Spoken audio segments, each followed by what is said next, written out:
So, hello people, how are you again? Yeah, I know I said I wasn't going to stream again, but fuck it, I've got nothing better to do. I can't be bothered doing the online gaming tonight.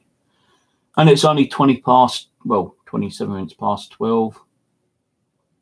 So, I thought I'd do another stream.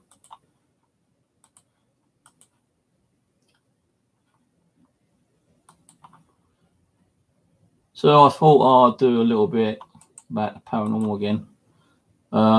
Had a few interesting questions earlier after I was talking about the trolls. So if anyone wants to ask me questions regarding the paranormal, feel free to. If we get the trolls coming, guys, just kick their asses out and block them, delete them, please. And we go from there. It's going to take a while for guys to come on before I start. Might do a little ghost box session, actually. Maybe everyone's gone to bed. Maybe they've gone watching TV. Maybe they're having a bit of nookie or some food like I am.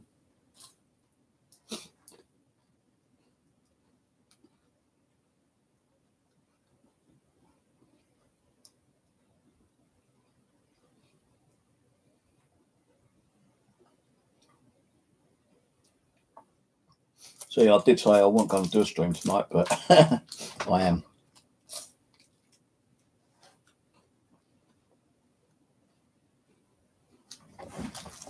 I think YouTube screwed up again.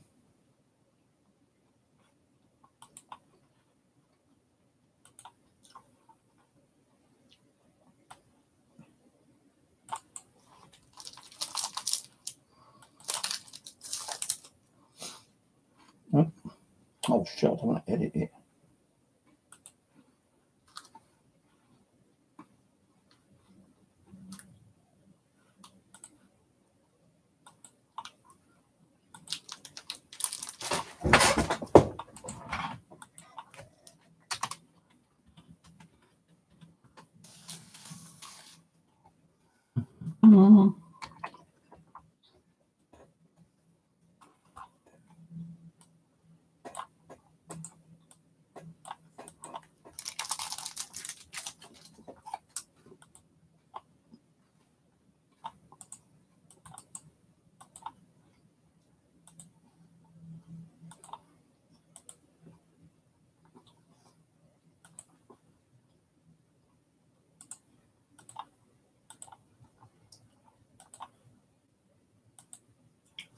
Send the link out again. So they might think it's an old video. Come down here in a wrong hole. Oh, that went down the wrong hole, guys. Ugh.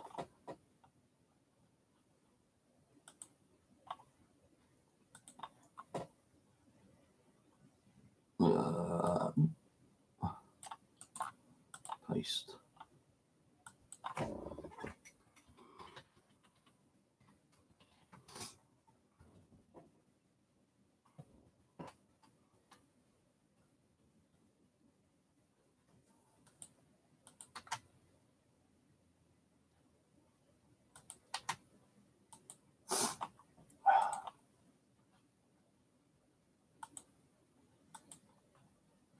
Where's everyone gone? Everyone's left me. They don't love me no more. Still never mind. Hello, Mark. Thank you for coming on. I thought I'd do another little stream, screw it, because I ain't got much to do. I can't be bothered playing any gaming tonight. So I thought I'd come on and just talk about the paranormal. If anyone's got any questions they want to ask me, then feel free to.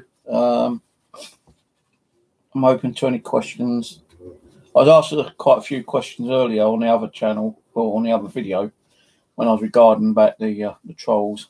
So if anyone wants to ask me questions regarding haunted objects, let me know and I'll try to give you my best answer. But there was some pretty interesting questions on there. So I thought, well, as I'm not doing no gaming, if anyone wants to ask me some more questions, then feel free to ask me some questions.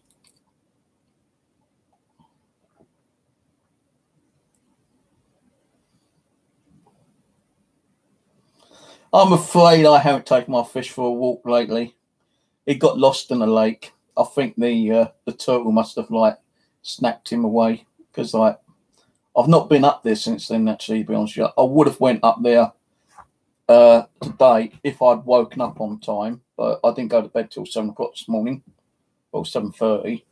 I didn't get up till late afternoon, so it was no way of going out at 8 o'clock in the evening, because I was on here at 8 o'clock in the evening. I could do it weekends, but weekends is kind of busy up there. You know, if it's a nice day, then you're going to have a load of people up there, you know, sitting on the benches and on the grass, because it's quite a big common actually. And we ain't got no good weather until next Thursday again, because the weather keeps changing. Saturday's going to be raining, Sunday's going to be raining, Monday's going to be raining, Tuesday light cloud, Wednesday going to be raining, Thursday sunny, Friday light cloud, Saturday, Sunday, Monday, Tuesday, Wednesday, Thursday supposed to be sunny the week after next. But you know, good old British weather, don't you, eh? You know, British weather never knows when it wants to be sunny or rainy or snowy or fucking whatever, you know. I know that sometimes if you've got the right conditions, you might get a little bit more activity. Atmospheric conditions. Now, I know water is a good energy form for spirits, but that's if you're outside doing an investigation. You know, rain ain't going to come through the ceiling and give the spirits that little bit of energy to, you know, try to give activity. It ain't going to happen unless the spirits go outside and collect and gather the water energy and then come back in. Don't know. But hello, Claire again. I thought I'd just do a little stream again because I'm bored. I ain't going to do no online game. Probably go to bed early tonight as well. Don't know yet. But if you've got any questions you want to ask me about the paranormal, I'll try to answer them. We got Ian here at the moment as moderator, so you know we can always get Ian to kick any trolls out. I'm pretty sure Bloody Mary might pop on soon. So the thing is, sometimes I actually create an event so people know that I'm going to be on, but sometimes I just come on at random, and it does take, you know, a little bit of time for the people to come on if they want to come on and watch. Sometimes they might just, you know, they could be having a dinner, supper, tea, breakfast, or whatever it is, wherever they are right now. They could be doing something better, watching TV, or they've probably gone out for dinner, cinema, whatever. It doesn't really matter, you know. As I said, it doesn't matter how many people I've got viewing, because it could be viewed later after it's been uploaded. So there we go. But with the troll situation, it doesn't bother me. Doesn't bother me whatsoever. I'm pretty sure that the trolls will be dealt with tonight if they come on causing more problems.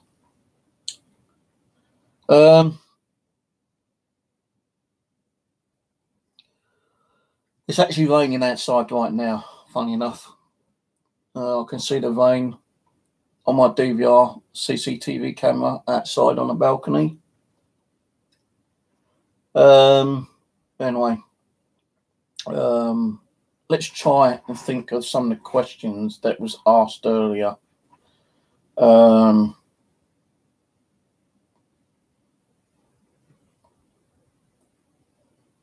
can't think of them. I told you, I think I've got dementia. I can't even think of the questions.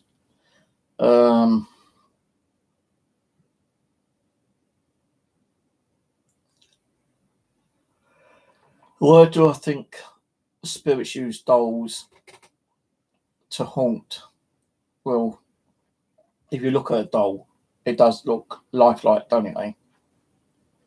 No, it's got all the features: arms, legs, toes, fingers, eyes, nose, ears, hair.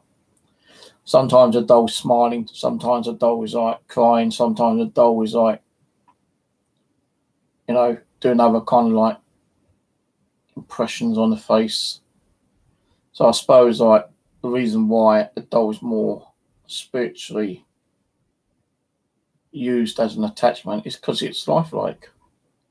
Spirits, when they die, want to be remembered as they were a human being.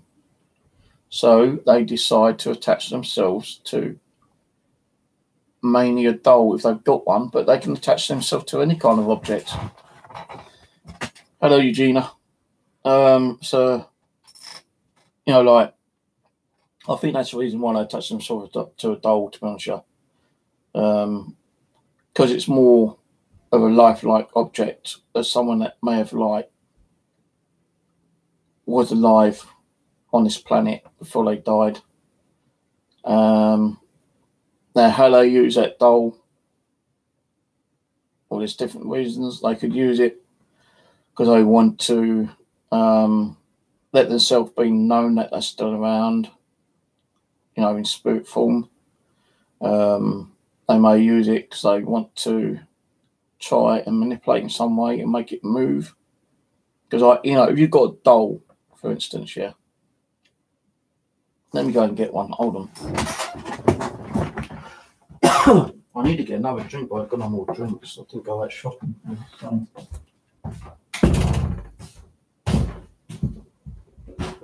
Yeah.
Now, this one I've not really got that much. Shit.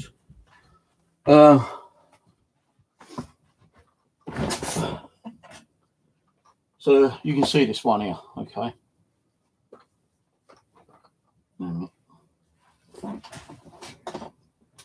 only brought these ones in. I'm not really going to do much on them, to be honest with you. Let me know if you see the eyes move. That'd be interesting.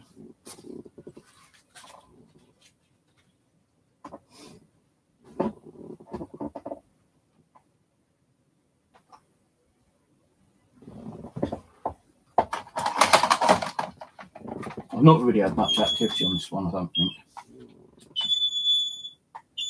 I should have another K2 meter somewhere.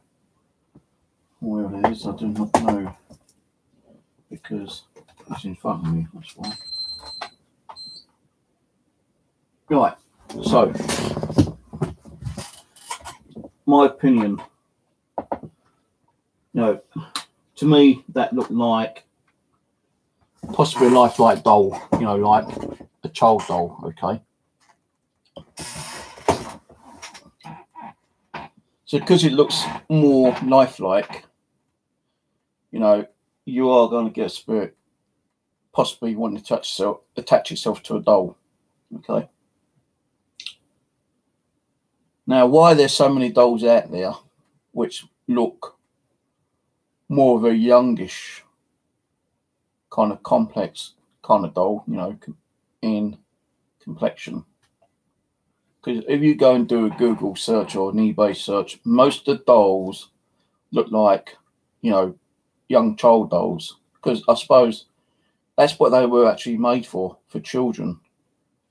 And, you know, if a child has got a doll which resembles a child, then they're going to be more happy with it. You know, I know there's other dolls out there which look like old men and old women and middle-aged men, middle-aged women, you know, like, you know, you got Chester being a clown doll as well. You know, dolls were made for certain reasons, certain purposes. I suppose, like, you know, if someone made a clown doll and someone worked as a clown in a circus, which I believe Chester did do in real life, someone might buy him a doll and, you know, he's going to be happy with that because it reminds him of what kind of work he does, being a clown. Okay. Hey, Ulrich. So, why do they make more dolls look like children? Because most of the dolls were made for children, but then I don't know what year it was, but they started making and manufacturing dolls that resembled elderly people. Now, I suppose when someone is elderly and they die, and they've been collecting dolls for quite a long time, from, you know, child dolls up to adult dolls, not as in adult sexual dolls, but adult, you know, looking kind of dolls. If someone was to die and they wanted to attach themselves to, I reckon they probably either attach themselves to a doll that resembles an elderly person, or they might attach themselves to a younger doll for the reason being that they just want to kind of be remembered when they were younger and probably had more happier times, I suppose. But how do you know that a spirit is attached to a doll? We don't. Not unless we do like we do. You know, we try to communicate with any spirit that may be attached to it. You know, research about the person who died. You know, where did they die? How old they were? What kind of collection they had? Because they might have had a collection of clocks, you know, and a collection of dolls, and their spirit energy could have split. Half the energy could have gone onto a doll, while another energy could have gone onto a clock. Does it mean that they could both halt both items? Well, possibly, depending on how strong the energy is, I suppose. Now, what happens if the energy is split and taken two different directions? Say one was shipped over to here in the UK, when another one was shipped over to, like, Portugal. Is that spirit able to generate the same energy? Is it able to give the same activity on both objects, the clock and the doll? Possibly. I think it's all down to the energy again, isn't it, really? How strong of an energy form they were when they died. You know, what kind of person they were. Were they a strong person, goodwill person? Did they have a whole lot of energy? Or were they just like some person who was like lonely and, you know, like skinny and, you know, didn't have a good health? I think, to me, you know, for a spirit to give off a lot of energy, they must have had a lot of energy in life. If they didn't, then I don't think they would be able to.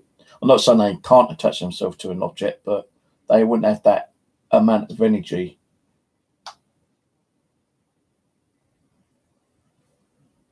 Did you hear that? That click, that knock.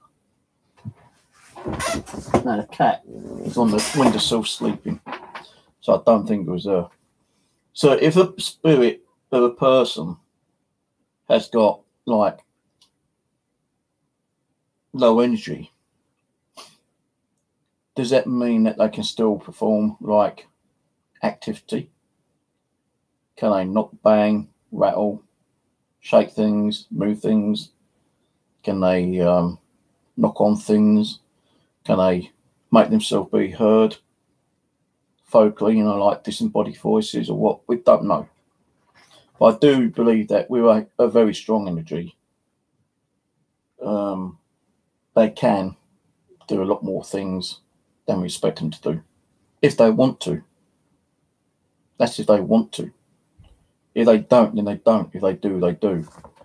Now, just said, like, why do people attach themselves to dolls? Is it because they are lifelike? No, I've got a Japanese doll there, yeah. I'm not saying it's haunted. I think I got that one from the charity shop, but Rose also gave me another one. I'm not sure, is that one or the other one? But I've got 2 or 3 Chinese dolls or Japanese dolls, or where they are. I think they're Japanese, actually. I've never really had anything off that one, the small one. I've had a little bit of this one, K2 meter, and I've had quite a bit of Chester.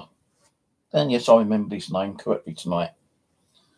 But what about all the other dolls? Well, I'm not going to bring every single doll in and tell you exactly what I've had from every doll. So I am doing that bit by bit, bringing them in 4 or 5 at a time, and give you a little bit of a rundown on what I know about them. I can't even remember this doll's name, actually. I think I might have a name written down somewhere. Yeah, I do. Her name is April Thomas, age 37, died by fire. That's what I got on this piece of paper. I normally print them out now, but I don't know what I've done with my little printer. So how do we know that she really died by fire? We don't. It's just like a story that they're telling us. Whether we believe it or not, it's up to us. No, do spirits lie? Yeah, they can lie. No, if they were human, if they lied in life, they can lie in spirit world as well. But I think when I got her, I did smell like smoke on her, if I remember correctly. But because I think I got dementia, I could be like thinking of another doll. But I think with this one, when I got her, I did smell like smoke, and she did say that she died in a fire. She got trapped in the fire, she couldn't get out, and the house burnt down with her inside it. But again, how do we know it's a true story? You know, how do we know that if it is a spirit inside there, how do we know they're not just telling us a story to shut us up?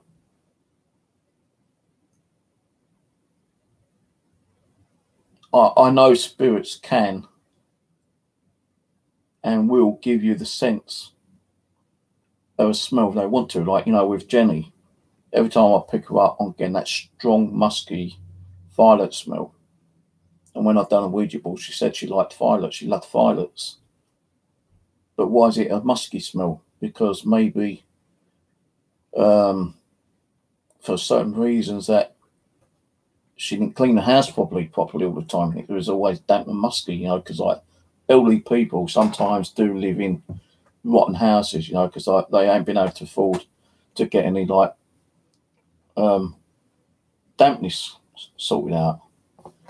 And it does cost a lot of money to get dampness and rotten walls sorted out. So maybe she lived in a house, not saying she did live in a house, but maybe she lived in a house with like damp walls, and that's probably what the musky smell was.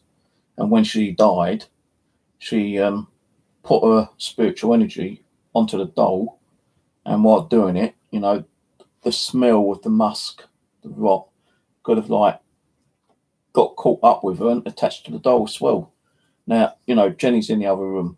I'm not going to bring her out because she don't like coming out. I don't think, you know, she don't like me. She don't like men in total. So the thing being is that, you know, what about the Japanese doll?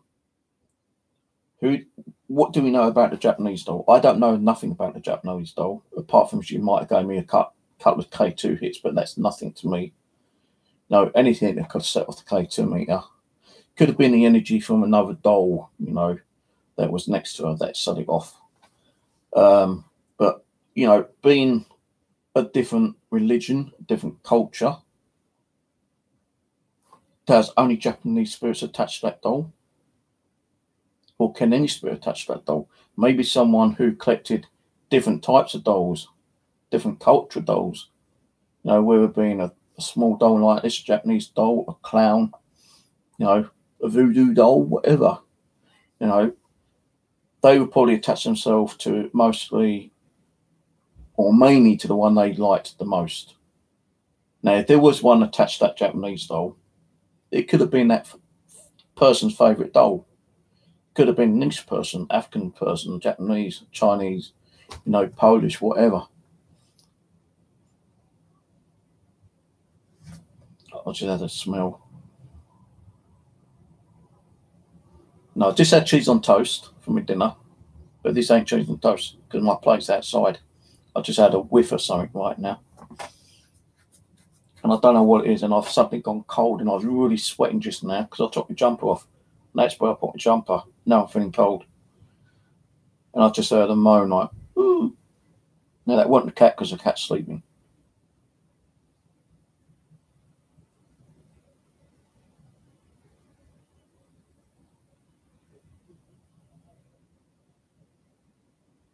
I could hear talking outside, but that weren't outside. This was like a ooh in here. But anyway, so why did Chester attach himself to this one? Is there really a person's spirit attached to Chester? Well, what we got on the Ouija board when we first communicated with him, he was an actual living person. He did work in a circus. He was a clown. He loved his work. His wife bought him this. He had several different clown dolls, but this was his favourite one. And when he died, he attached himself to this clown. And like the clown was given, I suppose, to like family or friends, and they didn't want it, so they put it into a charity shop to be sold. And I ended up with him. And so when I got him, it felt like, well, I don't know how many times I've got to keep telling the same story, but I was going to Mitcham, get some shopping. I got pulled from the bus, not actually at the bus, but I came out the bus. And it felt like someone was pulling me, okay? It pulled me across the road. Luckily, there weren't no cars coming the opposite way because I would have been flattened and killed. But it pulled me across the road, down to this charity shop. My head went like that. I saw him, and I just got the feeling that someone was saying, buy me, please take me home, buy me, take me home. So I kind of like got dragged in the shop. I picked him up, asked how much, £3.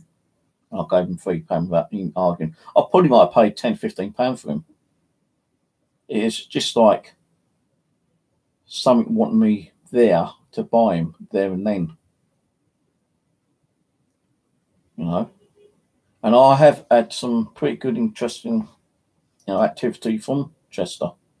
I said to Chester one day, would you like to be a helper in a spirit world? Would you like to look after the ladies? Because I did get, when I was communicating with him, although he's made, he did like ladies. So he said, Jerry, he'd be happy to look after the ladies and, make sure no harm comes to them.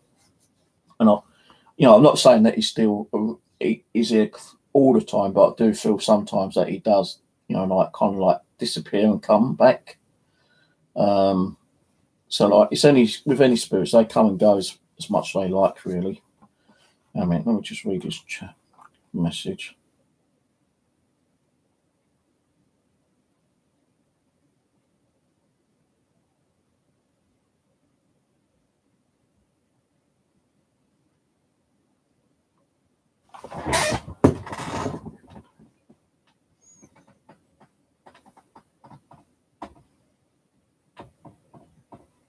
I'll check that out. I'll have a word with Rose about that, because we are going to be doing more Murder Mysteries Unsolved. So we need to get more names because we don't want to be going back to the same ones all the time. Although it was interesting talking to Sandra yesterday.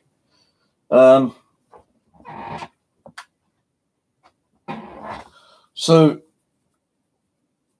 why do spirits attach themselves to things?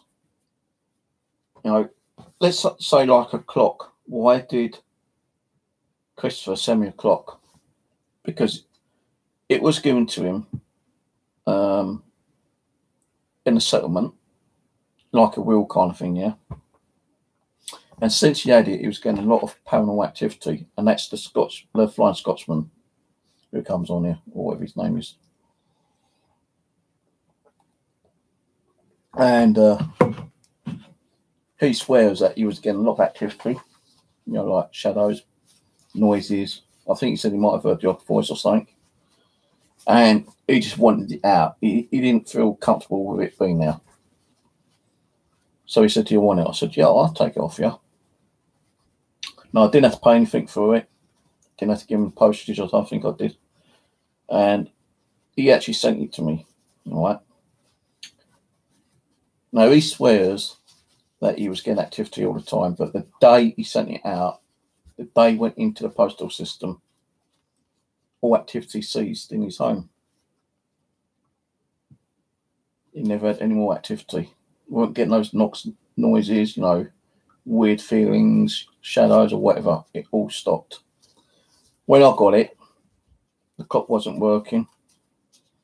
I left the clock on there, and so it made me want to do a little bit of research on a clock. And as soon as I started researching it, the clock started ticking for no apparent reason. So I did try winding it up before I'd done some research. It wasn't working. Did you do that again? Was I go, yeah.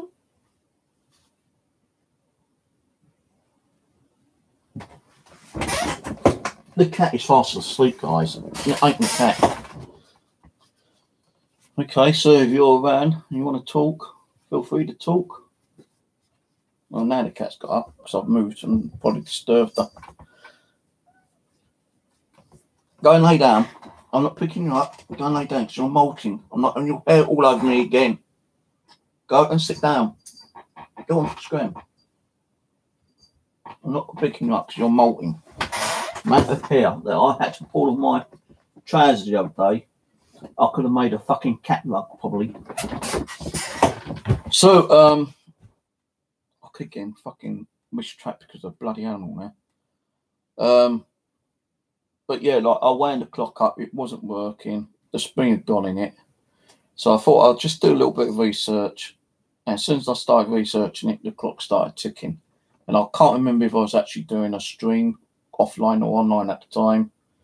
And the clock just tick, tick, tick, tick, tick. And it ticked for over 7 days, then stopped again. So why did it tick? What made it start ticking? Was the spirit that was giving Chris the activity now decided to give me the activity by making the clock tick? I did get the name.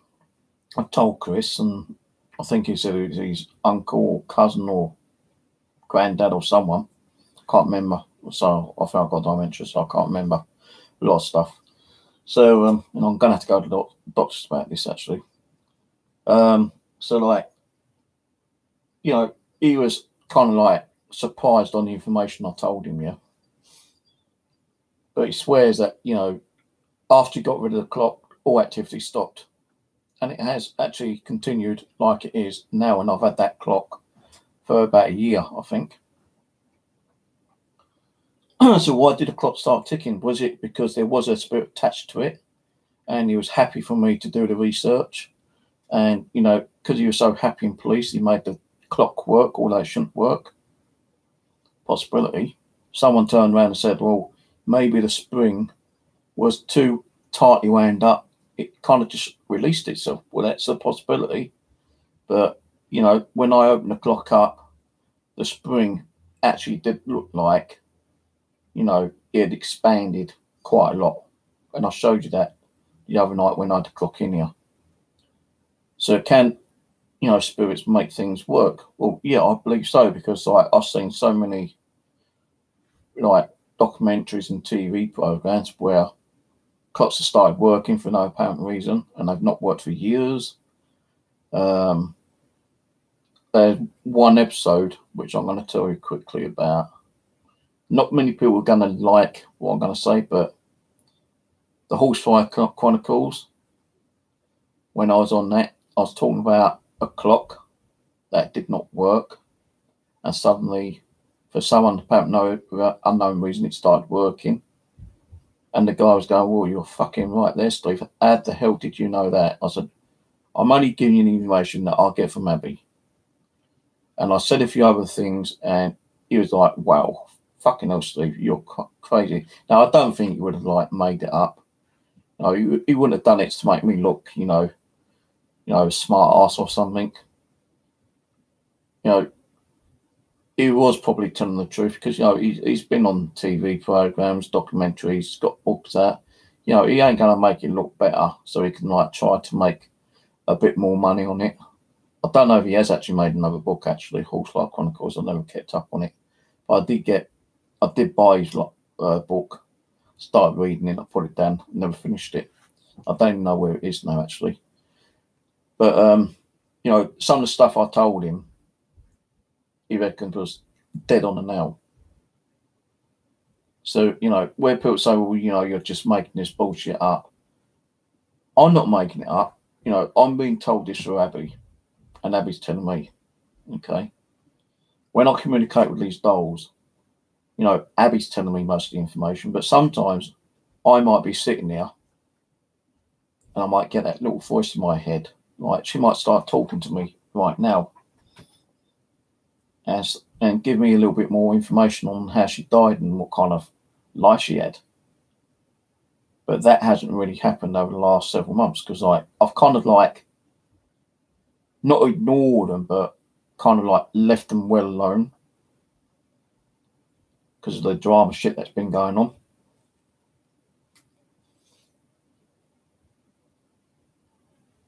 And, you know, it's like when you don't talk to them, you don't get nothing.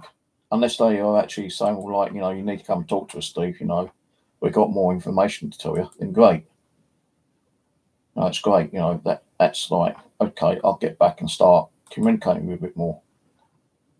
But what if it ain't a spirit? You know, who are we really talking to? Who are we really talking to? Right.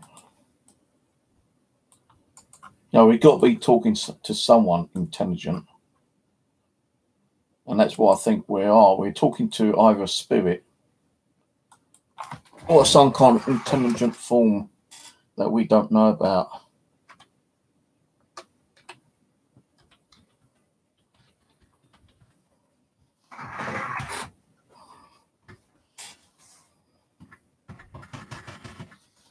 Okay. For some reason, I can't post that. Why can't I post it?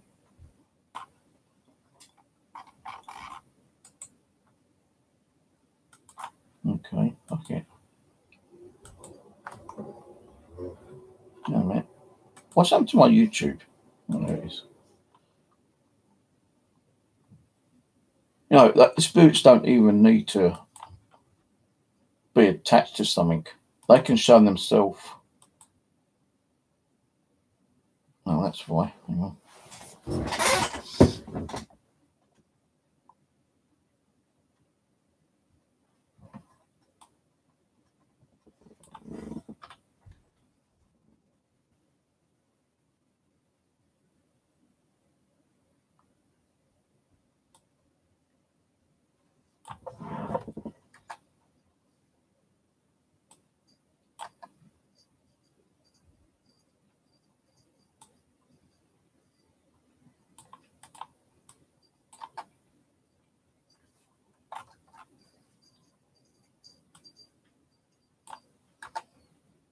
Okay, I'll do it.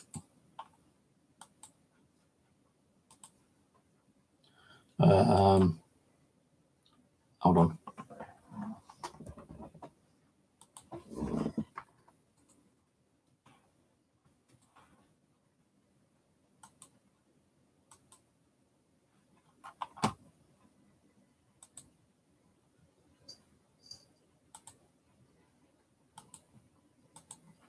Just logging out of Facebook and a few messages I don't really want to answer. So, you know, like, they don't have to attach themselves to anything they don't want to. They can just roam around as an energy form, like, you know, when we see all these orbs floating around. Many people my back's starting burning up again.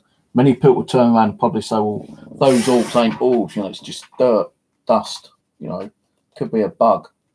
Well, yeah, in some occasions it could be, but when it's got a flight pattern and it's like doing a hula hoops or doing a figure eight or something. No, that is not dust or dirt or anything like that. That is it's not even a bug, I don't think. Sometimes it could be a bug because like bugs can do a figure eight or they've got their own flight pattern, but usually you can tell it's a bug or if it's a light anomaly. Bugs don't glitter like some of them that I've seen. Bugs don't show a fucking great big humanoid arm, do they? No, they don't. So spirits can manifest themselves as an energy form from that energy they gathered. You might see a part of the body, you might see a hand, an arm, a leg, a torso, a head. People have seen many different weird anomalies, and they can show themselves as a full-blown apparition if they want to. They don't have to attach themselves to a doll. But why are people so afraid of a doll? There are many people say, "Oh, I hate dolls." Why? Gives me the creeps. Well, why does it give you the creeps? Yeah, I don't like clown dolls much, but I've got about 8 clown dolls. From little small ones to big ones. What makes us fearful of dolls? Why we got that phobia against dolls? Is it because we know that spirits may be able to manifest, well, not so much manifest, but attach their spirit energy to a doll and possibly on the odd occasion make that doll move? Is that why we're so scared of it? Because movies such as Chucky and the dolls and the clown and all that kind of stuff, horror movies that make us scared of dolls. I've seen one called Devil Dolls, I've seen one called The Dolls Return, I've seen all the Chucky movies. Some of them might be a little bit scary, but it ain't going to make me be scared of a certain doll. There might be the odd doll which I don't like. I've seen a couple of dolls the other day. I think it was from who is it? The monkey doll they showed me, which I screen shared earlier. Although it's a monkey doll, it does look kind of creepy, and apparently does have a spiritual attachment to it. I think it was Anna. Yeah, someone called Anna, who sent me the pictures. I won't say her YouTube name. Just call her Anna for now. But she sent me another picture of 2 dolls, and I said, yeah, the one on the right with the long kind of hair, I feel like she's got something attached to it. And she confirmed that there is something attached to that doll. The monkey doll, I said, well, I think there's something in there, but I'm not 100% sure because it's like, whatever if there is, it's trying to hide. There is something in it, but it's trying to hide from me. So I can't sense what's in it, whether being good, bad, malicious, or even like, what's that word? Not so much manipulative, playful. And you do get a load of dolls with playful spirits in. You get a load of dolls which have got spirits that just want to be left alone. They just want a home to be in, looked after, probably like cuddle. I don't pick my dolls up and cuddle them. I don't grab a doll and say, "Oh, hello, my little baby. How are you today?" And give it a great big hug. And only women normally do that, and kids. Men, if I start doing that, everyone's going to think, "Wow, Steve's fucking lost it." But there is a guy on YouTube, I can't remember his name, but he actually does do that to his dolls. He gives them a little bit more loving, a little bit more caring. He even talks to them, And I'm thinking, wow, man, if I started doing that, everyone fucking think I've lost it. I'll probably be getting a knock on the door with men in white coats and a fucking straitjacket, kind of thing. But he gets a load of fucking views on his channel.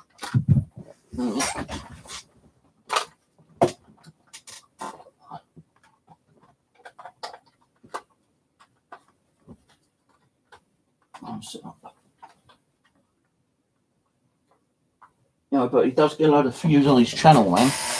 And I'm thinking, wow, man, this guy has gone kind of a bit OTT on his dolls. But, you know, every doll he's got, he says haunted.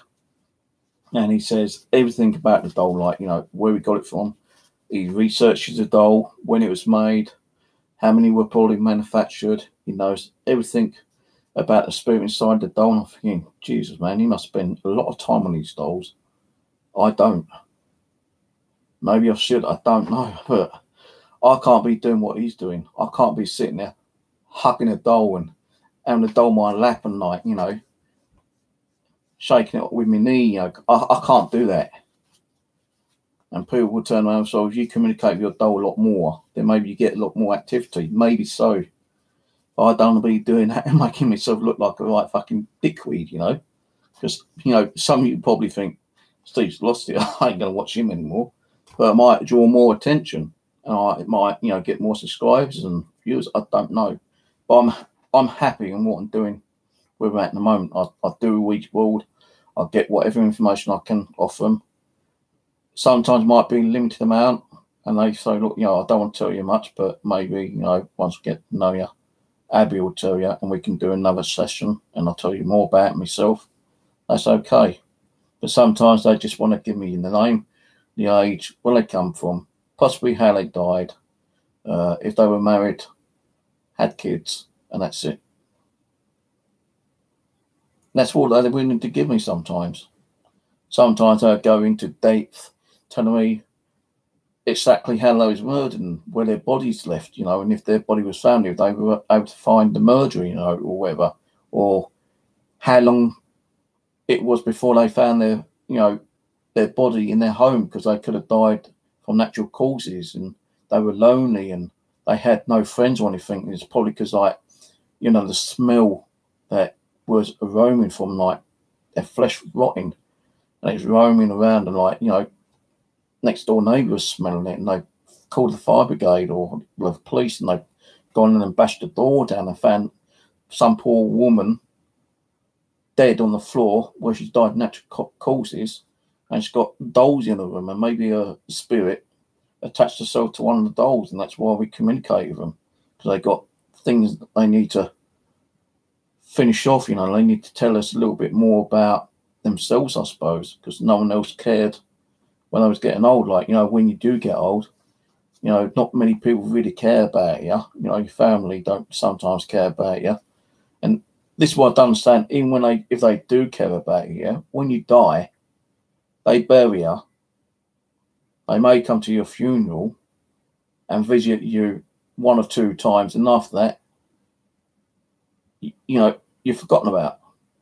And that's why I go to cemeteries sometimes, and I say, look, you know, I know you don't know me, guys.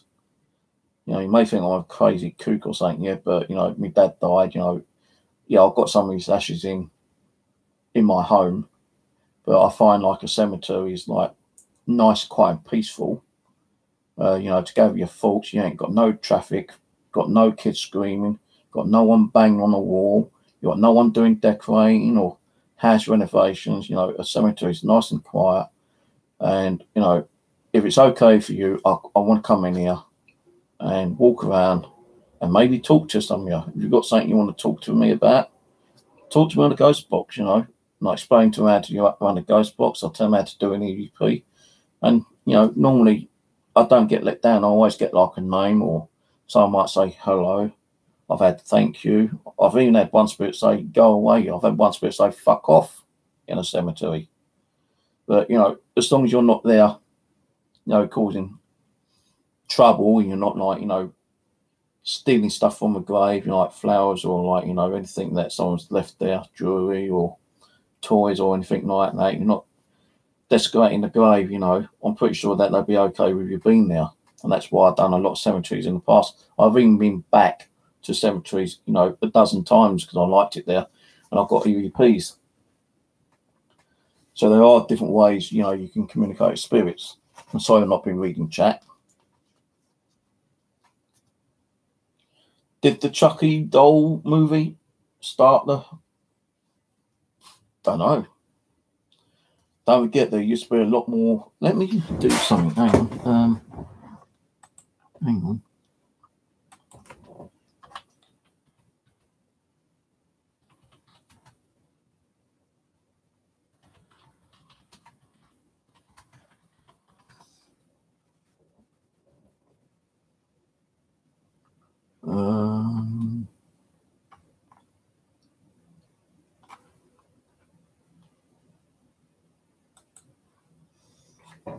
Oh my.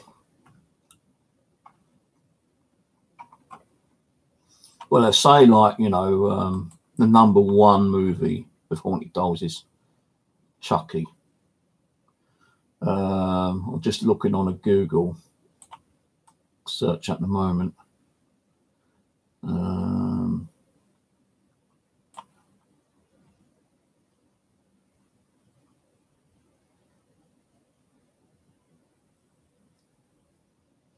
There was a episode called The Living Doll on the Twilight Zone. So let's see when that was aired. Because the Twilight Zone started airing in the 60s, I think. Living Doll.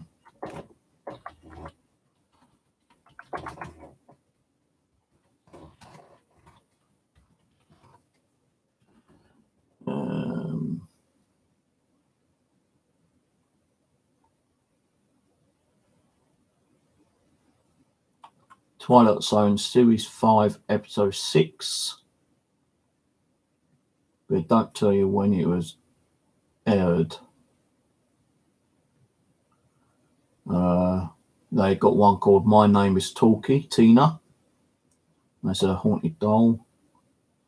That was actually played with Teddy Savalas as well.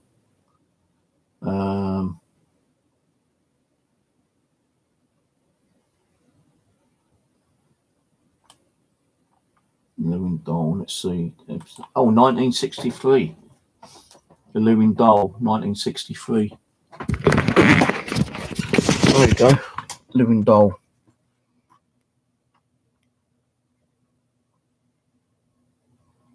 Teddy Savalas. And you can see Teddy Savalas there. Being a young man. Look, he actually had hair there as well. So Teddy Savalas did have hair. 1959 to 1964, The Twilight Zone. So, you know, that's just one. I'm going to bookmark that, actually, so I can watch that later.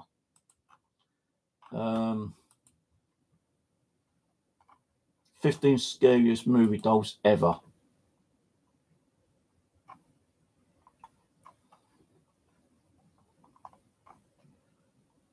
I mean, that is creepy. Oh, that's creepy.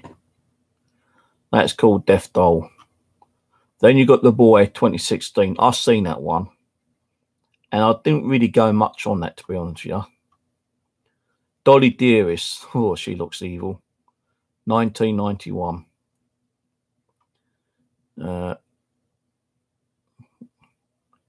Designated of a child play. It might be, but Dolly Dearest doll possessed by an evil spirit is at least activity murderous. She possesses the kid she belongs to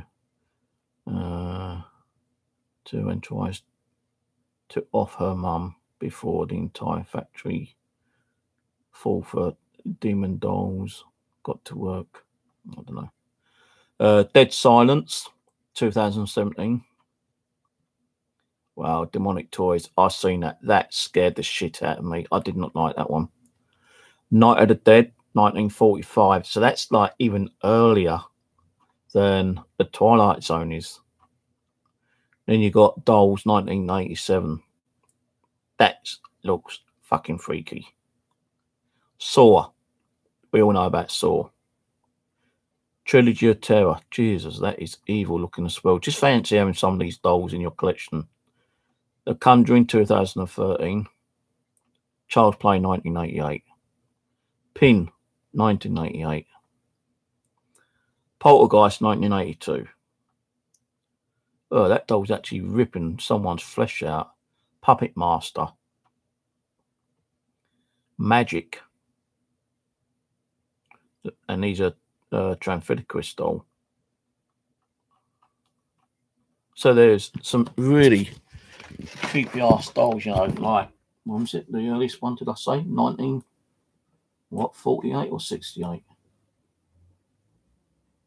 1975, 1987, 1945, and that's a transfigured crystal. No, I did see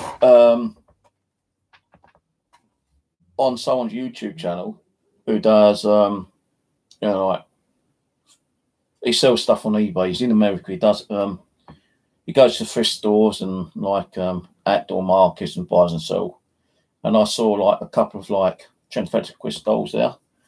And he never picks them up, you know, because he doesn't deal in dolls. But I was thinking like asking him to go back and find how much they cost and what the shipping cost would be, because I'd always like to have a transfigured. I can't even pronounce it.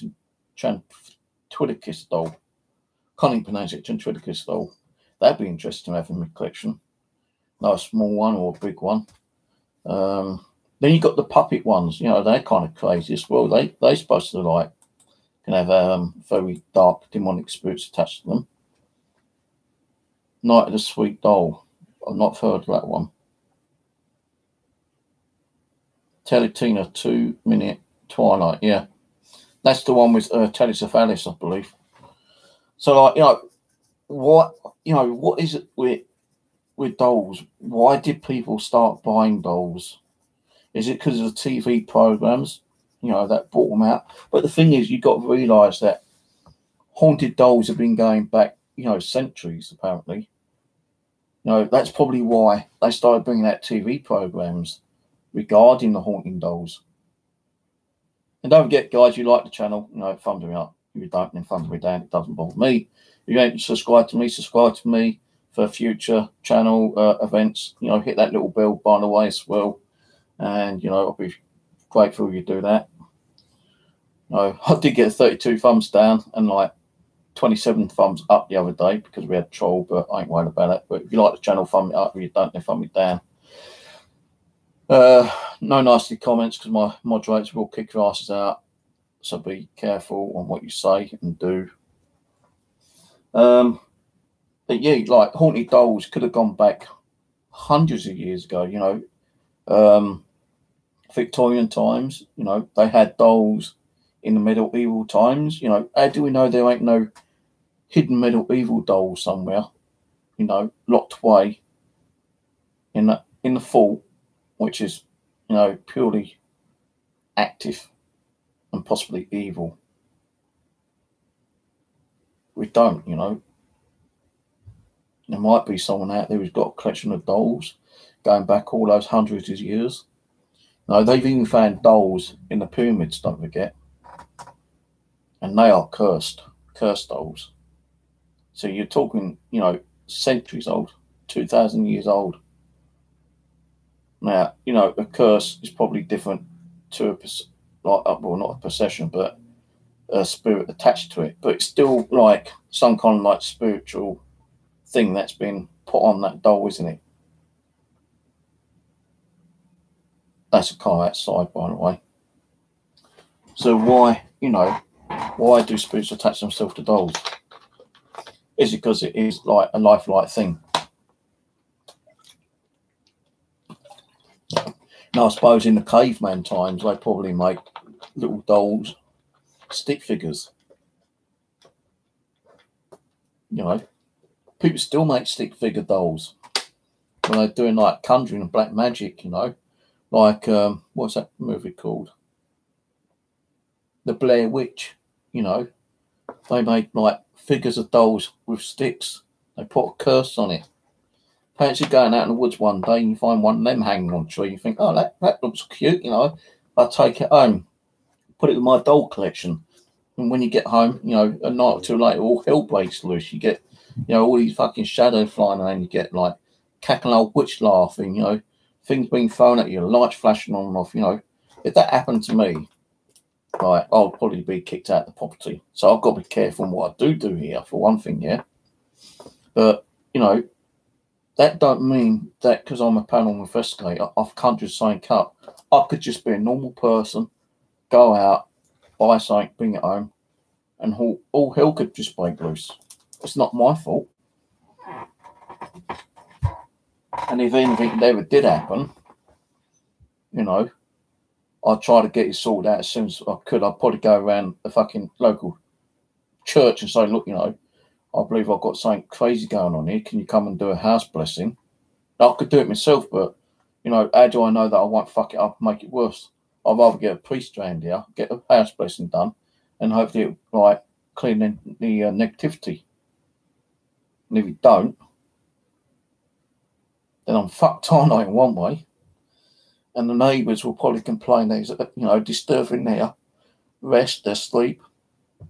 And then I'll probably contact the council and say, hey, you know, Steve's got a very haunted house and it's, you know, disturbing us. And like, you know, we want something done about it. Now, the council might give me a notice. Well, it ain't the council, actually. It's a housing association that I'm with. They might say, well, you know, we can't have that going on here. You know, you need to leave. Here's a notice. Fuck off.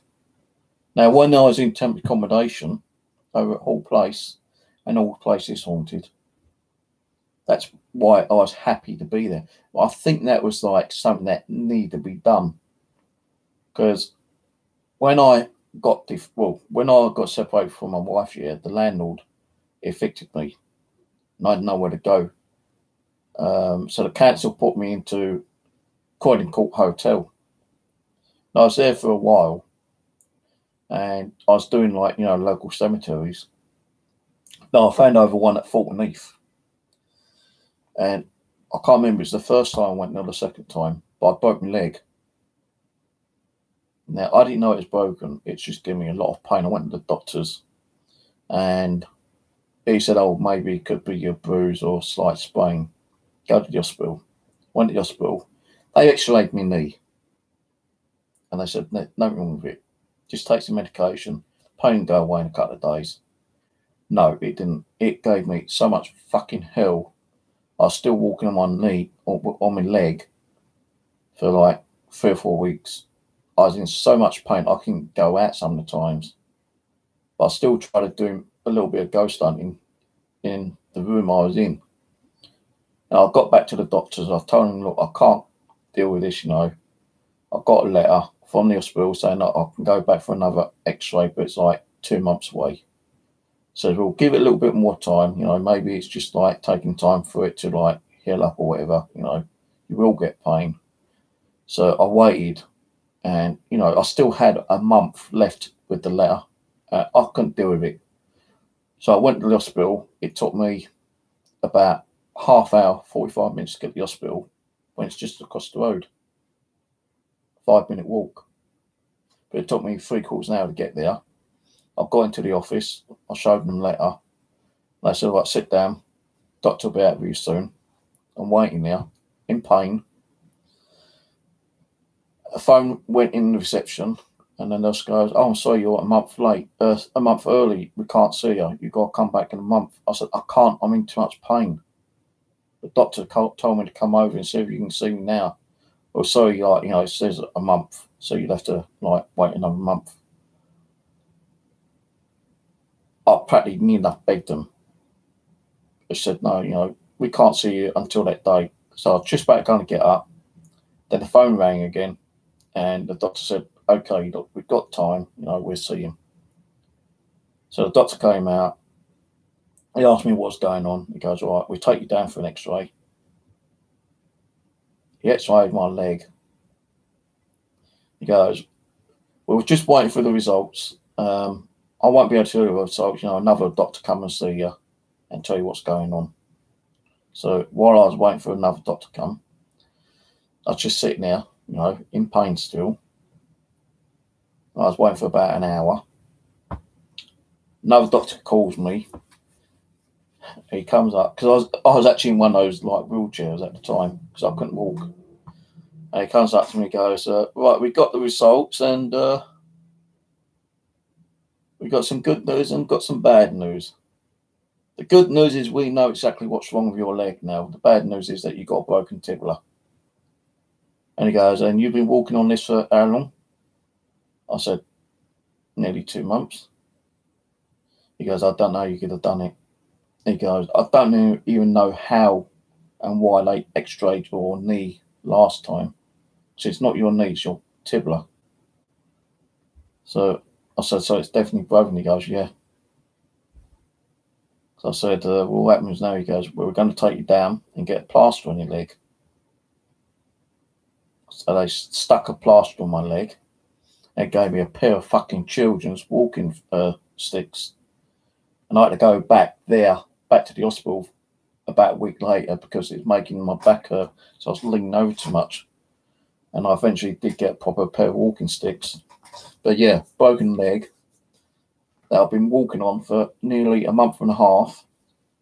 But did that stop me?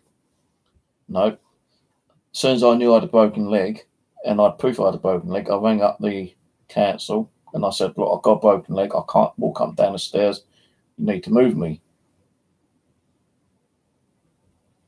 So a few days later, I get a letter saying you got to move out your B&B now and go to Hall Place, and you got to be there today. So I packed everything up. And I had to get a taxi that cost me 20 quid, and it's only like fucking 5 mile, but it still cost me like 20 quid because I think it was a public holiday. And I got my stuff down to Hall Place. Now the reason I'm saying this is because I feel like getting that broken leg was something that had to be done in my life to get into Hall Place. Because, I was looking for the answers, as I am still now for, what's happening in the spirit world. And when I got there, things did kind of increase. The activity increased. I was doing stuff in my apartment. One room, well, it's like 2 room actually. You've got like your bedroom and your kitchen in one fucking like square block, but you've got a separate bathroom, yeah. And even with a broken leg, I still went down to Kent and done investigations in cemeteries with a broken leg, But I've done a lot of stuff in Hall Place, but the thing was, people got to know about it and started complaining. And, the guy said to me, you've got to stop doing it because it's stopping, people coming in and like we're losing money, which I thought was a load of bollocks. I think he's just scared himself, to be honest with you. And I said, well, you can stop me from doing it in here, but you can't stop me from doing that outside and coming home and uploading the video on my YouTube channel. So he goes, oh, no, we can't do that, but, you've got to stop doing it here. But I didn't. I carried on doing little bits. Then I got a letter from the council saying, they're going to come and talk to me about it. And when they did come, I said, look, it's just a hobby. I'm not doing nothing wrong. You can't stop me from doing what I want to do. Well, we can if, it's scaring, any of your neighbours. I said, hey, my neighbours are interested in it. And I was not alone conjuring up black magic, pointing to curses and spells on people. I said, most of the stuff I do outside, which you can't stop me from doing. Yeah, but we can stop you from doing it inside. And we don't really want you uploading your videos as well, because it might be scaring people. Well, you can't stop me if I'm doing a cemetery, up the road and saying it's like in a certain town. No, but if you're mentioning, Hall Place, and we see it's Hall Place, then yeah, we can take action against you. So I had to stop doing it for a little while, yeah. And then the council come up to me another day and said, look, we noticed you ain't been bidding on any kind of properties. I said, one, I just got over with a broken leg, right? So moving around would have been impossible for me to do anyway. And two, you never told me that I had to bid when I got here.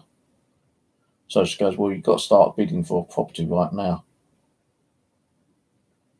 So I started bidding on properties, which had to do with the council. Then one night I thought, well, fuck this, I'm bored. I've got the Ouija board out And I did a session. I said, "All right, Spirit, can you give me anything on what's going on here, Because there was a time when I actually did a charity job and I got a book and I went finally ill. And I believe that was like an evil possession on the book. I had to go to the church and get blessed water. When I came back, I fucking done my own cleansing of the property. And I think I removed it because everything went back to normal. But the thing being is that night I got the Ouija board out and I said, look, do you think I'm ever going to get out of this shithole? I said, I know it's a haunted location, it's a good location, but I think it's a shithole. Because, you've got cockroaches coming around time to time, and I don't like cockroaches. So it's not really being looked after. And the spirit board said, yeah, you'll be out very soon. And I said, can you tell me where I'm going to be? And they said, yeah. And they told me the location, right? And within weeks, I got a letter from the council saying you need to go out and look at this property, which is this one I'm in right now. And I did not know at the time, but when I moved in, I was looking on the map where I was, and would you believe it, I swear on this, the spirit told me where I was going to be, and I am. They said you're going to be on the border of a certain town. And when I researched it, I'm on the border of that town.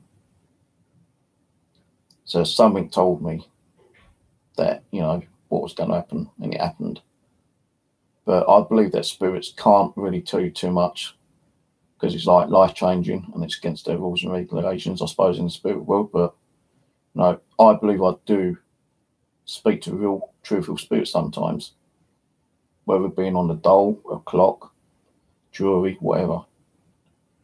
Abby is the highest power spirit here, and she's told me a lot of stuff to tell people, and it's practically been on a nail. Not 100% all the time, but sometimes it's been wrong because in spirits can be told wrong stuff. But it has been like on the nail sometimes.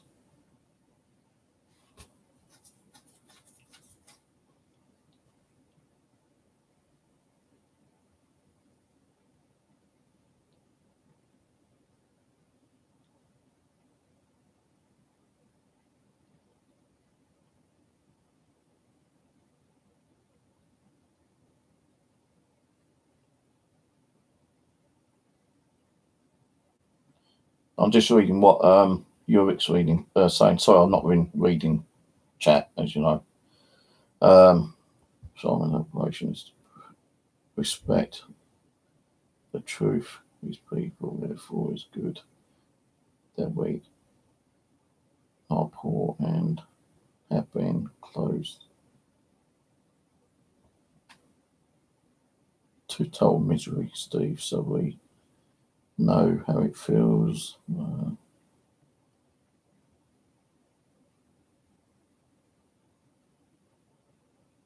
So yeah, it is like it's freedom of speech in one way.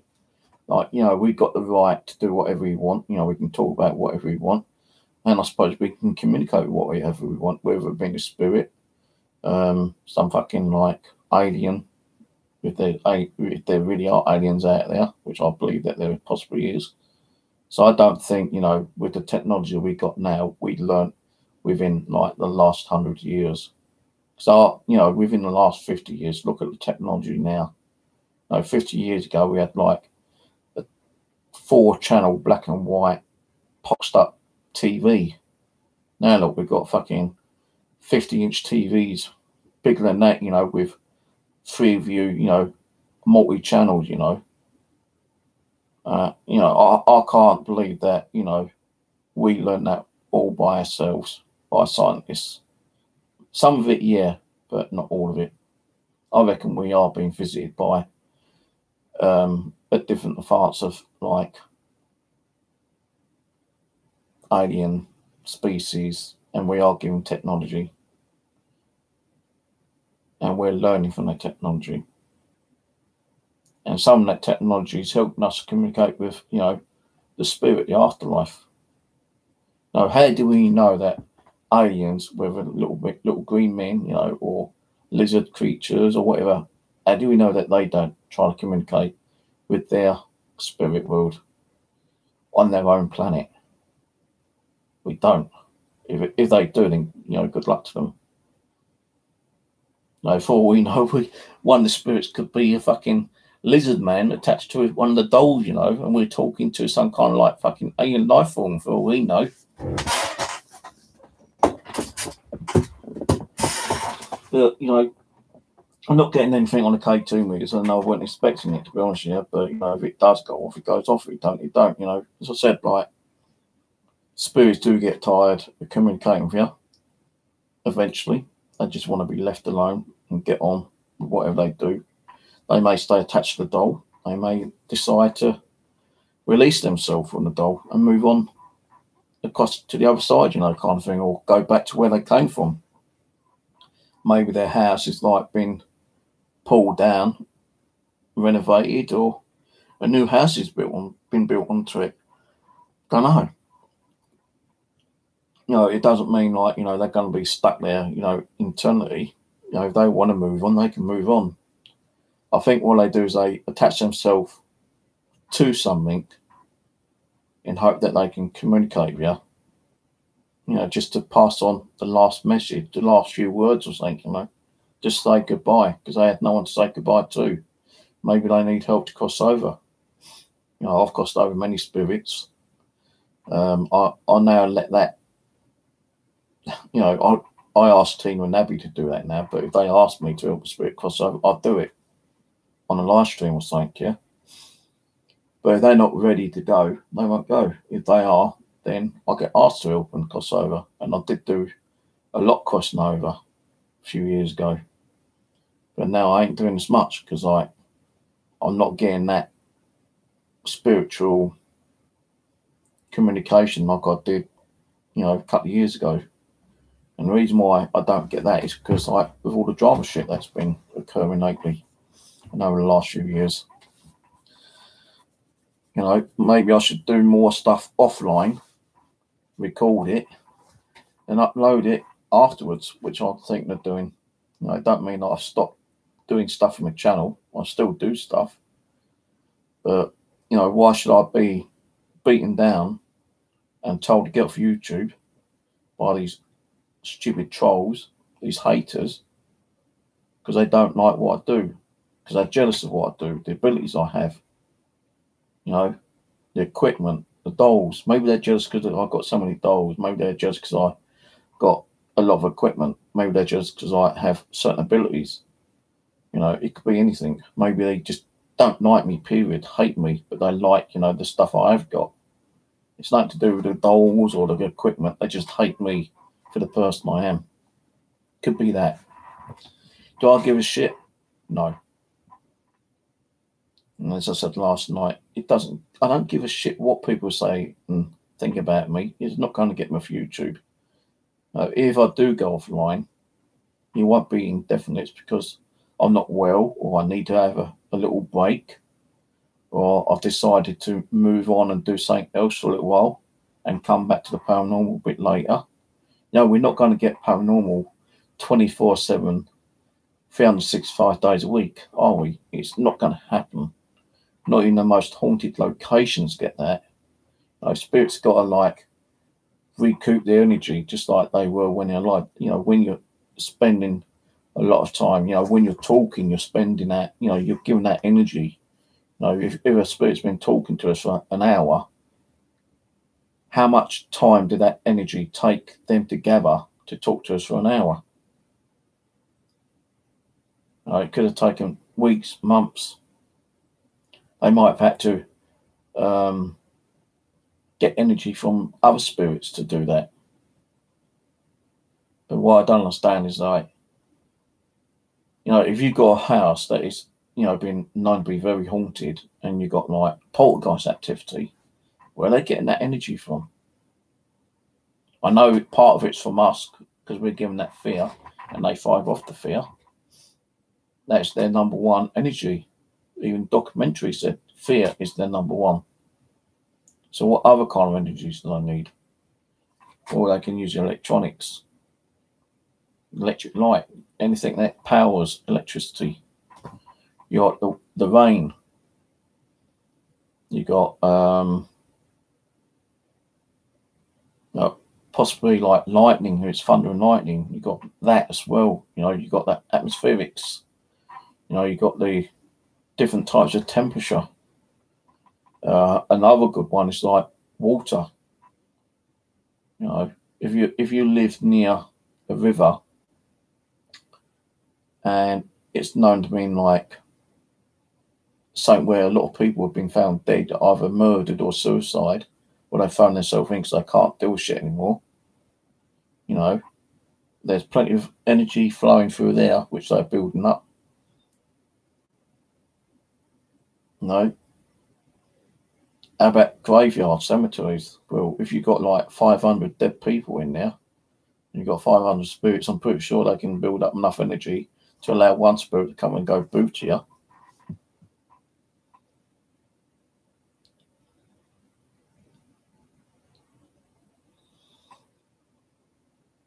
No, I'm not one who will sit and people turn around and say, "Oh yeah, you shouldn't be talking to the dead. It's against the God's ruling." Bullshit. We're talking. If we're not allowed to talk to spirits, then why are we talking to God? Why are we talking to Jesus? Why are people talking to the devil?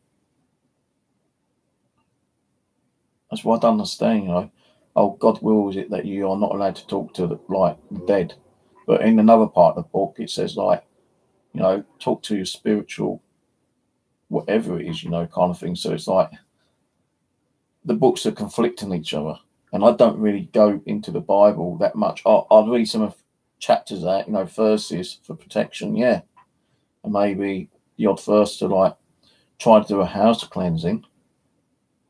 But I don't sit there reading the book day in, day out, which, people say you should do. I don't, because it's conflicting. Why are they taking that stuff and putting new stuff in all the time? They're putting new books in and taking old books out. Why? What is in the Bible that, is conflicting to the new books? I just don't understand it. It's not that I don't believe in God and I don't believe in the devil. I do. There's got to be a higher power and a lower power. Spirits told me, God wills you to do this. He wants you to do this. It's so great. But the devil might be fucking sending some negative ass spirits wanting me to stop it, and they're going to take my soul if I don't stop it, because I'm helping spirits to move on. And the evil spirits, the demonic ones, wants the spirit souls to be taken down and dragged to hell. But I'm not allowing that. I'm helping spirits to cross over. So why am I not being attacked by these dark entities? I believe that I'm supposed being looked after by, the better, the good energies. They're protecting me. But sometimes, you get the negative one comes through, sits past and, makes you ill or, gives you that bite in the arse kind of thing, scratching you, push you around and, do other shit to you, scare the hell out of you.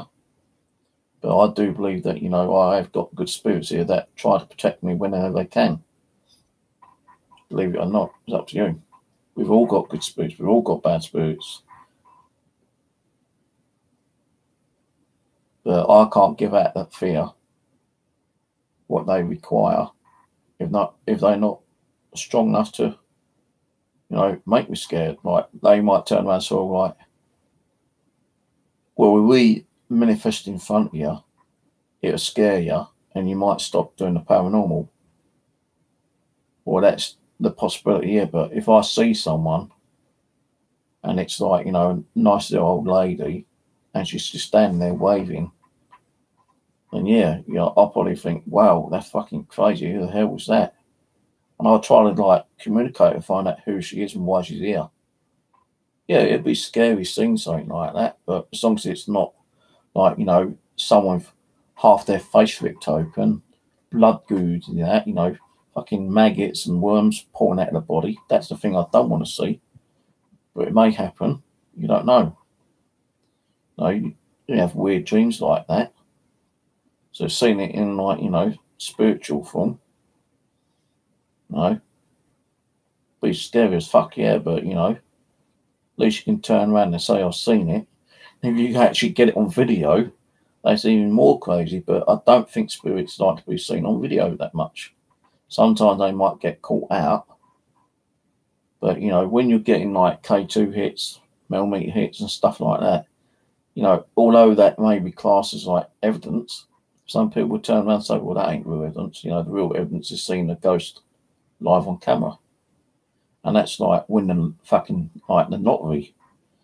You know, seeing a real ghost on camera. But, you know, you've seen that dark apparition, you've seen the light, the white one in the kitchen. You've seen that see-through of little Mary running down the hallway. That's evidence. If people still state it's like fate, how it can be fake, you know, I'm sitting in there and people see what I'm doing. No, beats me, but it happened. And I'm not on no fucking like TV show like Ghost Hunters or Ghost Adventures or My Haunted House or Stalked by Ghost or whatever, you know, saying like, well, Steve, you know, this guy, his house is haunted. And like, you know, he had this black apparition appear after doing the murder mystery, you know, or whatever, you know, his dolls are moved and been pushed down and like a golf ball thrown at him. A computer mouse got levitated and picked up and thrown at me. You know, and all some other crazy stuff, you know, apparitions, like partial apparitions caught on camera. You know, there's not so much fame and fortune, but no one's come to me and said, hey, can I write a book on you? Can I do a documentary on you? Would you like to be on a TV show? No. And I've got more fucking evidence here than some of the TV shows have even got. You know, it's weird. And so I'm not doing it for fame and fortune. You know, I know I've got, you know, 2.k subscribers, and, you know, I know a couple of channels, well, a couple of my videos got probably about 2,000 or 3,000 views on it. But it's not out there, you know, hitting the world, you know, well, I'm getting 1 million views, 2 million, 3 millions. If I was doing that, I'd be fucking happy, you know, getting like 1 million views every time I do a stream in a real haunted flat. But I can't say my flat is haunted. You know, I'll say it's active. I've had some unusual things happen, but it's only been on the rare occasions. And I don't think even the most haunted house is going to get that kind of shit. So that's what I don't understand with public nowadays. They sit there and think, wow, did you see that shadow on Ghost Hunters last night? And you got like probably 1 million or 2 people talking about it. And that shadow could have just been cast by someone walking past a spectrum of light, you know, like it could have been a light facing that way, someone walked past and it reflected, and like hundreds and hundreds of people are talking about it. But when someone's got something real happening in their flat, how many people do you hear talking about that? Hardly any. Apart from, you know, maybe the few as well. Did you see Steve's channel last night? Wow, that was fucking crazy. Like when Simon James had his doll move, you know, her head just went like that, you know, very slowly, but you can see it turn around. That was crazy, and people talked about that for a few weeks, but then it got forgotten. It's just, and what happens, you do get that amazing piece of evidence that no one can explain. What happens to it? Sometimes it goes on a TV program. Sometimes you might get a knock on the door or phone call saying, if you publicise that, we're going to put you in prison, because the government don't want you to air it, you know. They want the public to know the real truth. And I reckon if someone did find the real truth, that spirits can come back after life and they can give us information about the spirit world, the government will be down their fucking door knocking on it and making a fucking fill out some form saying, you say anything about it, you're going in prison. I won't be surprised if that ever happens.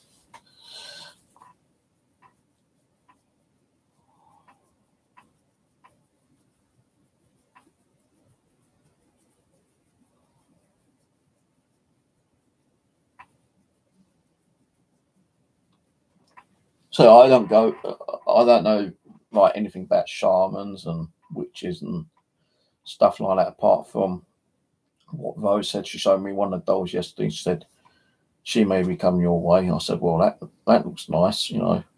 She looks like a gypsy. She goes, no, a witch is attached to that one. Then she showed me another one, the cat killer. Now, because it was in the house, apparently, and a cat died, it doesn't mean the spirit killed the cat. The cat could have died through natural causes. Like I said to Rose last night on the stream, it's just hearsay information. Unless, like, you know, she gave me a doll that's supposed to be a cat killer and the cat started getting ill for unknown reason whatsoever after bringing that doll in, then yeah, I would get rid of the doll if the cat started getting ill for no apparent reason, because then I can turn around and say, oh yeah, I believe that doll has something in there, and yeah, I do believe that it's attacking Tammy. No, I could do two things. I could bind it up and do a binding spell and, you know, lock it away. But does that mean that, you know, I've actually bound that spirit back to that doll so it can't affect the cat anymore? Because don't forget, you know, spirits can release themselves at any time. If they know I'm going to do a binding, they could probably release themselves and attach themselves to another doll. No one won't know about it. So then that means, like, if it's still going on and the cat's getting even more sick, I'd have to get rid of every doll or put, you know, bind them all or something, you know. But I don't think half this stuff, which people say is real, to be honest with you, unless it's actually happening. Like if someone turned around and said, like, you know, let's say someone sent me this doll through the post and said, like, you know, her eyes move. Well, her eyes does move. She's got blinky eyes. Some might say, well, like, her arm moves. Well, her arms do move up and down. Her legs move. Even her head moves around, yeah? Didn't mean to squeeze your nose. But let's say, like, you know, someone said, like, this is the doll, you know, her head moves, her eyes blink, you know, and it does it every time you ask it to do it. Something, yeah, you know. You know, and they say it's scaring them, they don't want it here anymore. They prefer to give it to someone who knows what they're doing. You know, regarding dolls, my arm's gone freezing cold just now. And the window's not even open. My arm's gone freezing cold. I've got goosebumps.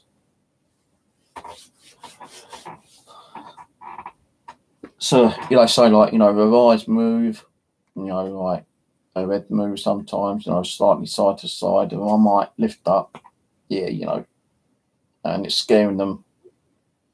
Now, how do we know that someone might have gone past the doll, like a kid or something, and just moved on arm, you know, been playing with the doll and put her back practically where she was in the first place, and someone goes along and sees that the arm's sticking up, and they say, well, I know 100% when I saw that doll, that arm was down.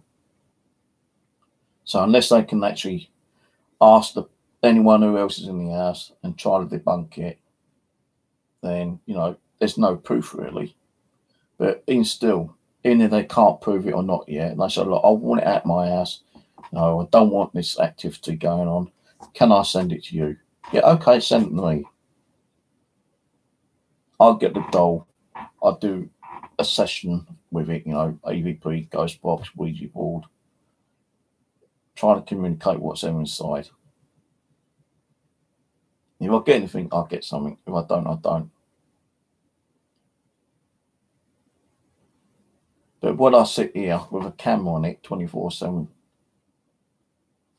you know, checking to see if its arm move, if its head move. No. But if it happened while doing a live stream and someone just said, hey, it kind of just rocked just then, or its head moved, or its eyes started flickering.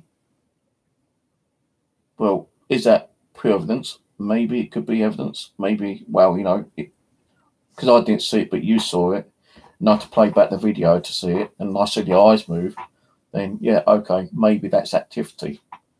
But it could be also because like I could have been moving at the time, cause a slight vibration to make the doll's eyes move. Like I could have like knocked the bed accidentally. So if it's sitting like that, and I've put my arm down and I've knocked the bed slightly accidentally, it's going to take a lot, but you know, and it falls down.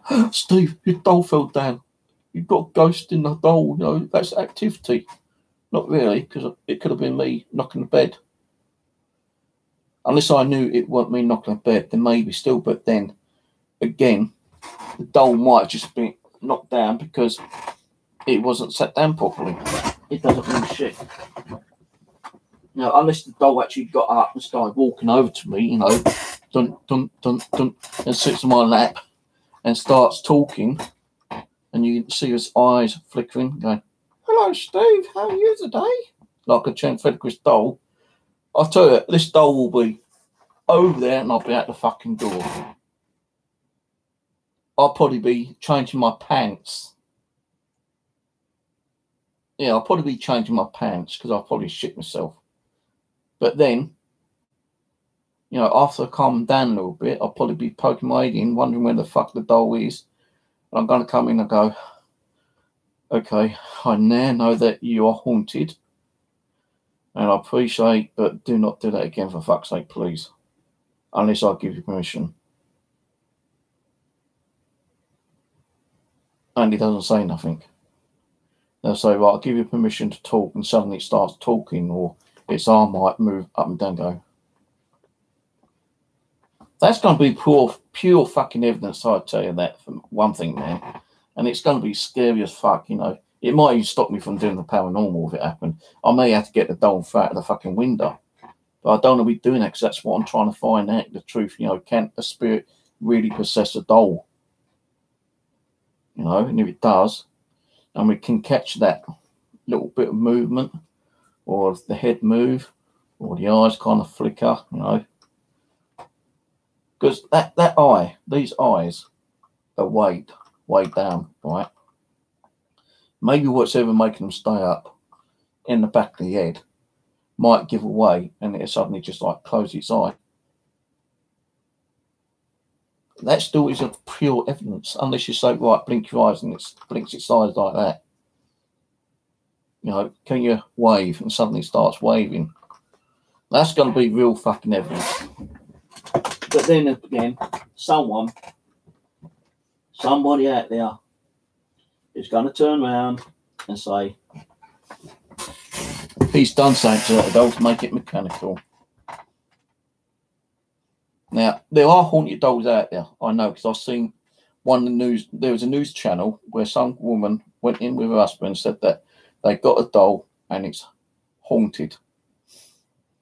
Right? The doll was actually sitting on the woman's leg, and there's two newscasters sitting there talking about haunted dolls.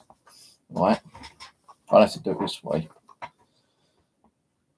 And as I was talking, the doll's head moved around like that. It scared the news fucking casters. You know, whoa, did you see that? You know, and they had to play it back live on the news because the doll's head moved. And all it was doing was sitting on the woman's head, sitting on the woman's leg who owned it. It scared the news presenters. You know, the female news presenters was so scared that she was going to fucking leave. But the man said, no, like, you know, just sit there. You know, it's not, I don't feel anything demonic. You know, it hasn't got an attach or whatever kind of thing, you know. Can't remember what one it was. But it was, because it showed you on the, you know, it's on YouTube somewhere. I don't know if I can find it. Let me see if I can find it.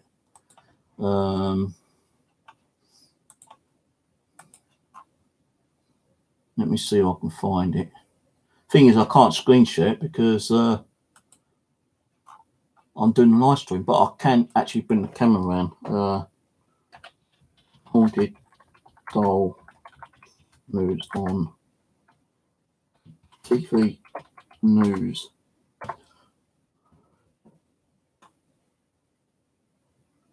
Yeah. It's only 1 minute 50 seconds. And I'm going to try to do it as best I can.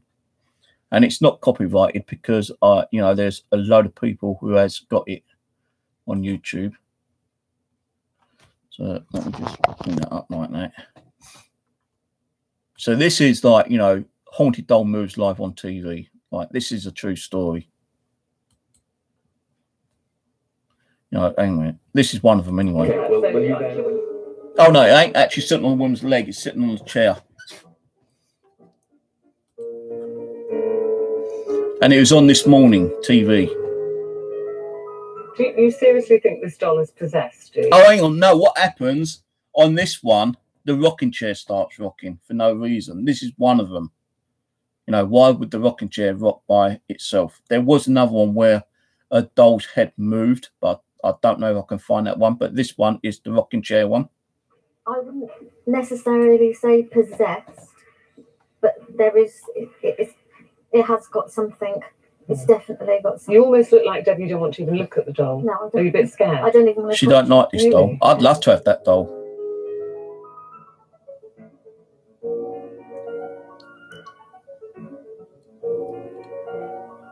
We'll buy them because they look like. Look at the rocking chair. £5 each. Hands up, I bought them. Got goosebumps. Chair's rocking.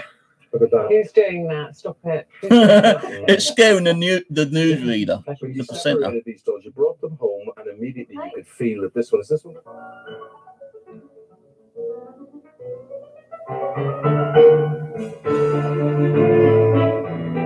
Well, you ended up putting Her Highness out in the garden shed, and you locked her up in a box in the garden shed. And then when you went to revisit the box in the garden shed, tell us what you saw. That necklace that's on her was right round her neck. It was really tight, about 5 or 6 times. That little pearl necklace. And when I went to the shed, it was practically hanging off. She was in a plastic box with a lid, with 2 other boxes on top. No one had been in the shed all weekend. So that I do believe things can happen. Now the thing is though, was that a spirit attached to the doll, or was it the rocking chair that could have been haunted, or could it just been like a little gust of wind? I don't know what their air conditioning is like in a newscast TV show kind of thing, but it's weird when they're talking about a haunted doll, the rocking chair moves. There is one, I don't know where it is though. I think I might have removed it. There was one called about, actually I spelled doll wrong. Haunted doll moves on TV news.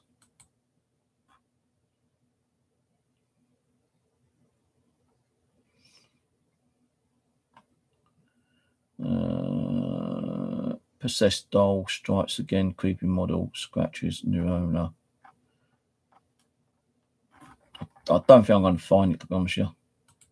But there was one where not even the vet fucking Fielding had to get into this.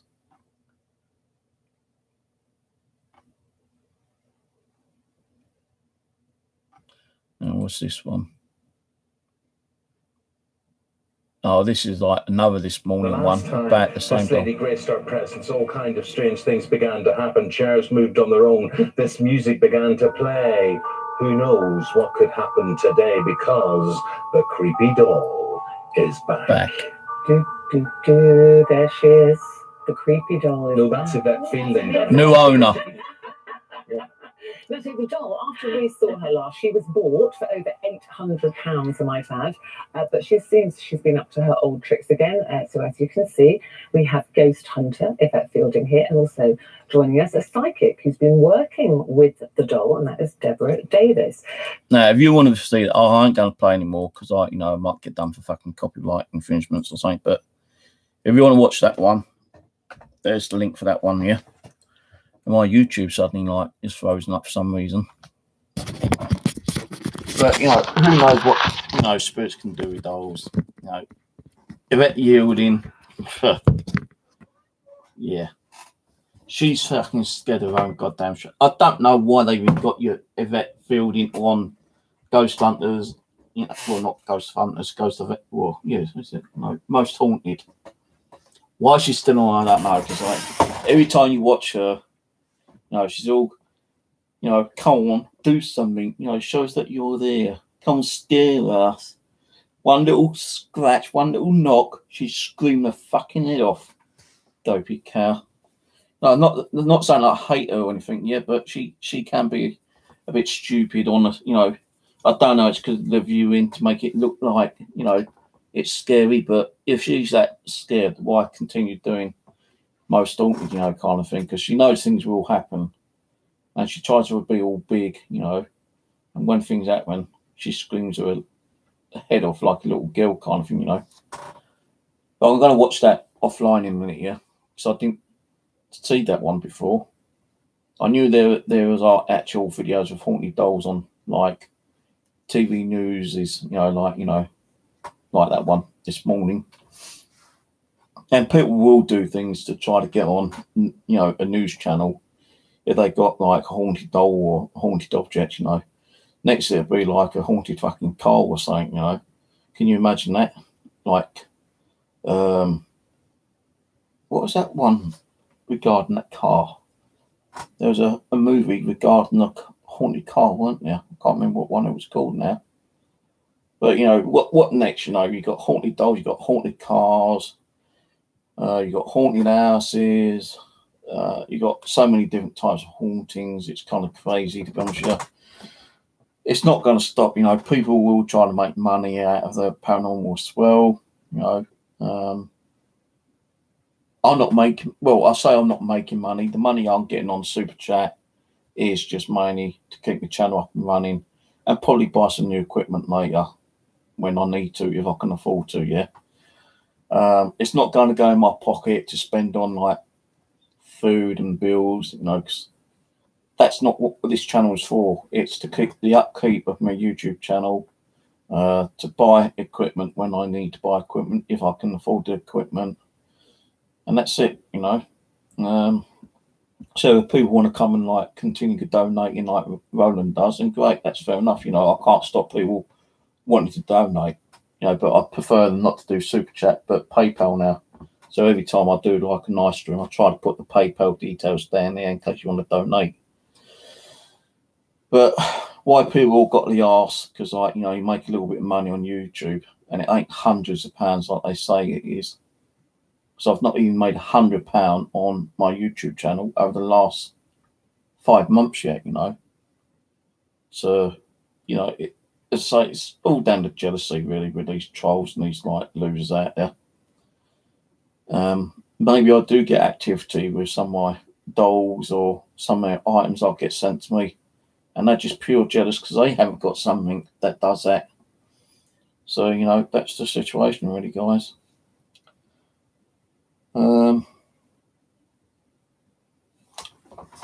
But yeah, you know, I can't prove. I'm not sitting here and saying every one of my dolls is haunted. I'm not saying that. I can't even prove that even one doll is haunted. But it's unusually strange that on one kitchen event, the 2 dolls got knocked down for no apparent reason. And then I went out there and tried to debunk the reason why they fell down. I put them back up, and half an hour later, they fell down again, more violently. Now, it doesn't mean it was the dolls that done it. Could have been spirit out there that pushed them down. Maybe they didn't like the dolls, or maybe they was trying to touch the dolls, and a spirit knocked them down. Now, I've not had one particular piece of evidence where a doll was actually moved on its own, whether it been an arm, leg, head, eyes, whatever. Not like when Simon James had his one move with the head move. Even Travis had a doll where it moved. Now, Rose said that some of her dolls, you know, their eyes go different colours. Their eyes might blink. I think she said that one of her dolls' head moved as well. No, many people turn around and say, well, like, you know, I've put my doll there and I've gone out of the room. When I came back, it's over here. Well, again, it doesn't mean that it's haunted. You know, a ghost might have moved it, or someone in the house might have come along and they was going to sit down and the doll was in the middle of the bed, so they've moved it over and they've probably forgot something. They've gone out of the room and the first person was in here, comes in and sees the doll had been moved and not asked anything, you know, from anyone else in here. I was thinking, wow, that doll's moved on its own. It's haunted. Now, I can understand it if they put the doll right there, and this one's a Japanese one.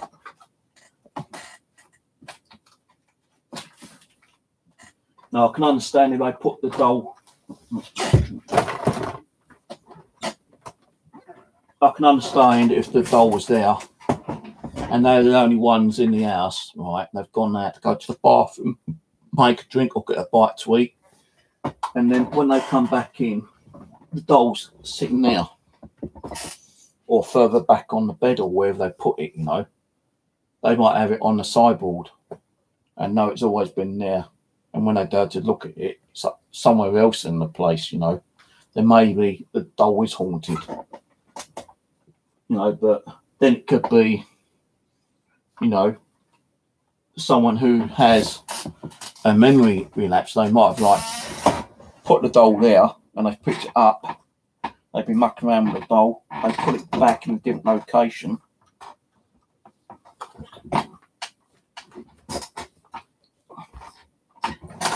They put it back in a slightly different location, and they can't remember they've picked it up through, like, you know, memory lapse dimension or whatever. They've come back in and realised the doll's been moved over. They can't remember that they've moved it. They're probably thinking, fuck, that doll's haunted. That wasn't there just now. And they might have moved it and not realised they moved it. It's like with my keys, my mobile phone. I might put my mobile phone here on the table, and when I go and get it, it might be on a laptop. I might have picked it up and put it on the laptop and not realised I've done it. So it doesn't mean, you know, unless you actually see the doll fucking actually move like that, then yeah, I can understand that the doll's fucking haunted. But so I can't prove any of my dolls are haunted, even if they have come from a haunted location. Like, you know, Rose is sending me one from her mum's house, Hell House. And she's called it Hell House Doll because she's got no name for it, I don't think. So I've got to do a session with it when I get it. So, you know, if I don't get anything from it, I might just call it a Hell House Doll. Keep it as it is. But you could talk so much about dolls and dolls and dolls, you know.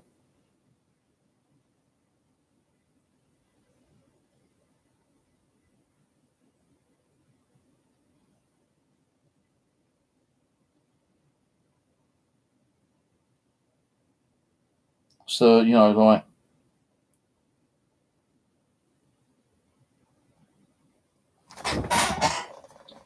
thank you, Ryan. Welcome to the channel, yeah. If you like the channel, thumbs up, subscribe, hit the bell for notifications. But I must warn you, sometimes we get trolls in here. People would like to cause drama, so I can't really control that. But thank you anyway. We try to do a good content, you know. As I say, like, I do live in an active house when it wants to be active, but it's not always active.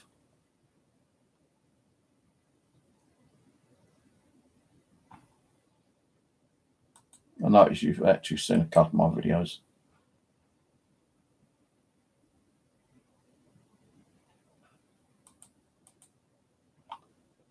But, you know, like, how do I know that any of the items I've got is really active? You know, like the clock, which was sent to me from Christopher. You know, he states 100% that after he sent it to me, all activity stopped. You know, why am I not getting the activity that he had? Maybe the doll, maybe the spirit that was attached to the clock, I've stayed there and realised it was scaring the family. or maybe it stayed attached to the clock because it did start ticking when I was doing research on it on that particular day, and I did get a name. I found out that he was a clock and watch repairer, and the clock was one of his favourite ones, but he never got time to actually repair it, although he tried. But, you know, I wasn't getting the activity that Christopher said he was getting, like the shadows and, like, you know, the movements and all these different weird sounds he was getting. Maybe this spirit was just happy enough to be in a house or flat with other spirits. He was being, you know, like getting that recognition he wanted. I gave him the recognition by, you know, doing that little bit of research on the clock. He was happy with that. And I thought, well, you know, Steve's a good guy. I'm not going to cause him any shit, you know. I'll leave the guy alone, you know. He done some research. He knows I'm around.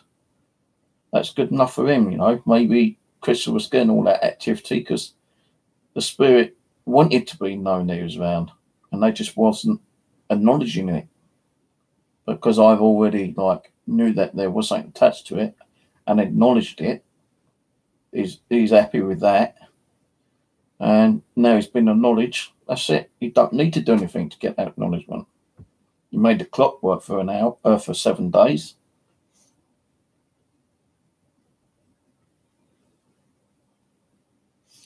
Question, guys. All right.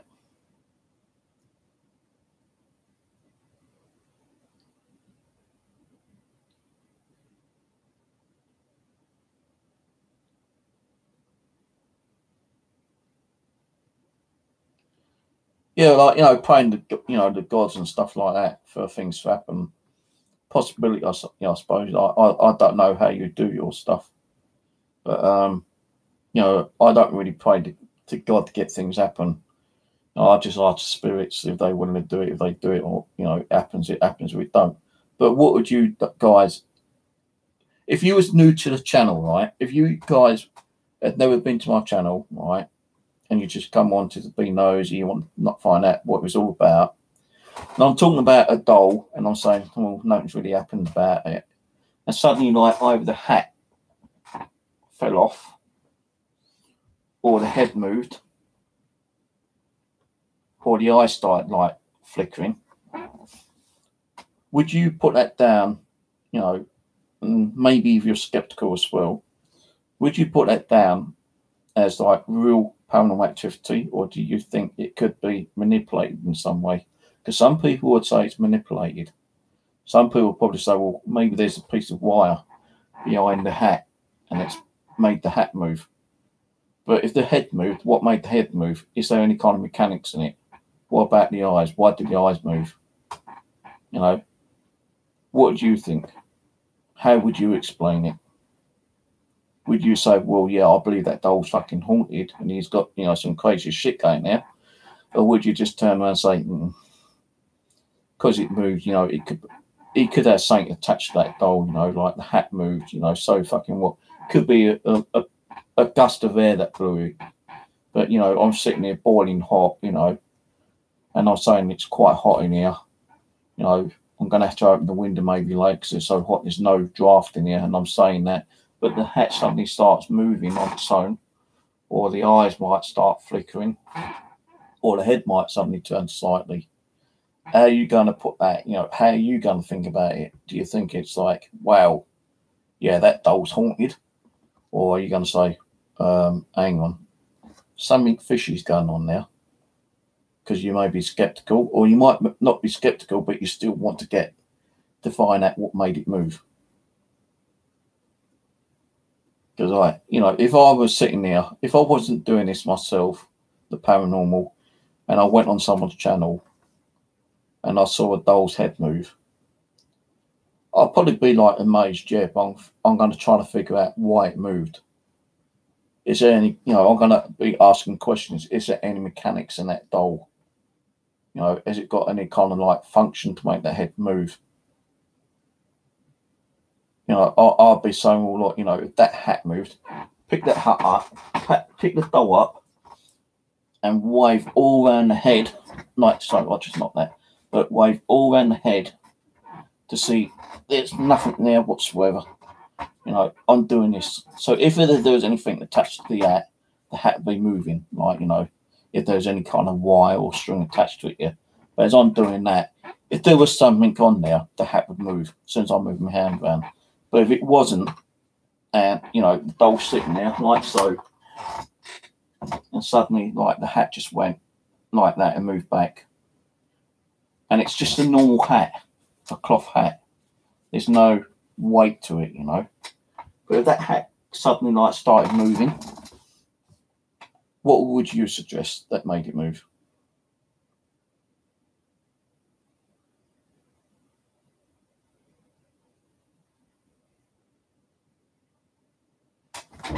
Could you say this?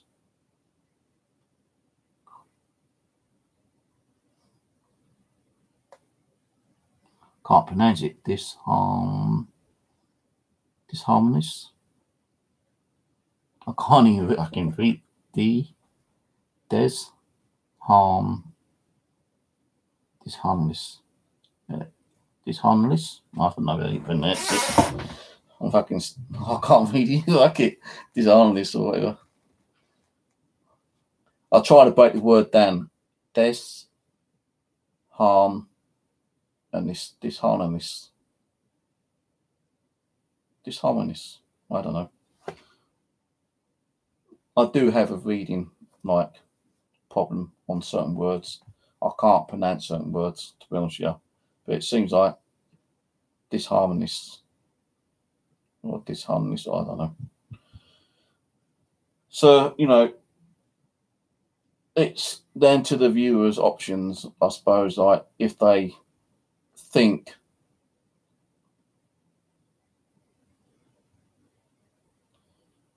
it's down to the viewers to think and come to their own consideration whether a doll is haunted or not. Some people, like Rose and the other people, have gone on eBay and they can probably sense and get that gut feeling that a doll may be spiritually active.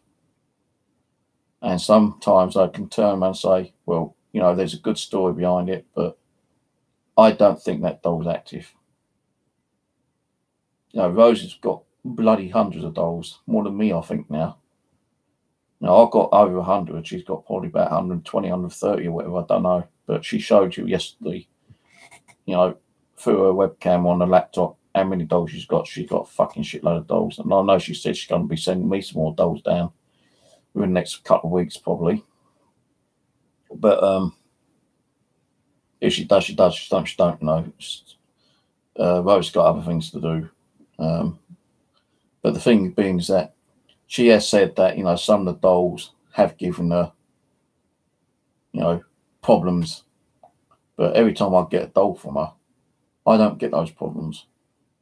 Maybe she get the problems because she's a female.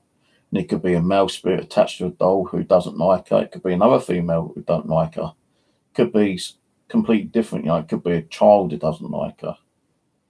And once they get here, you know, I might get a little bit of activity. And then everything kind of like goes quiet on those dolls. Whether it been 1, 2, 5, 10, whatever.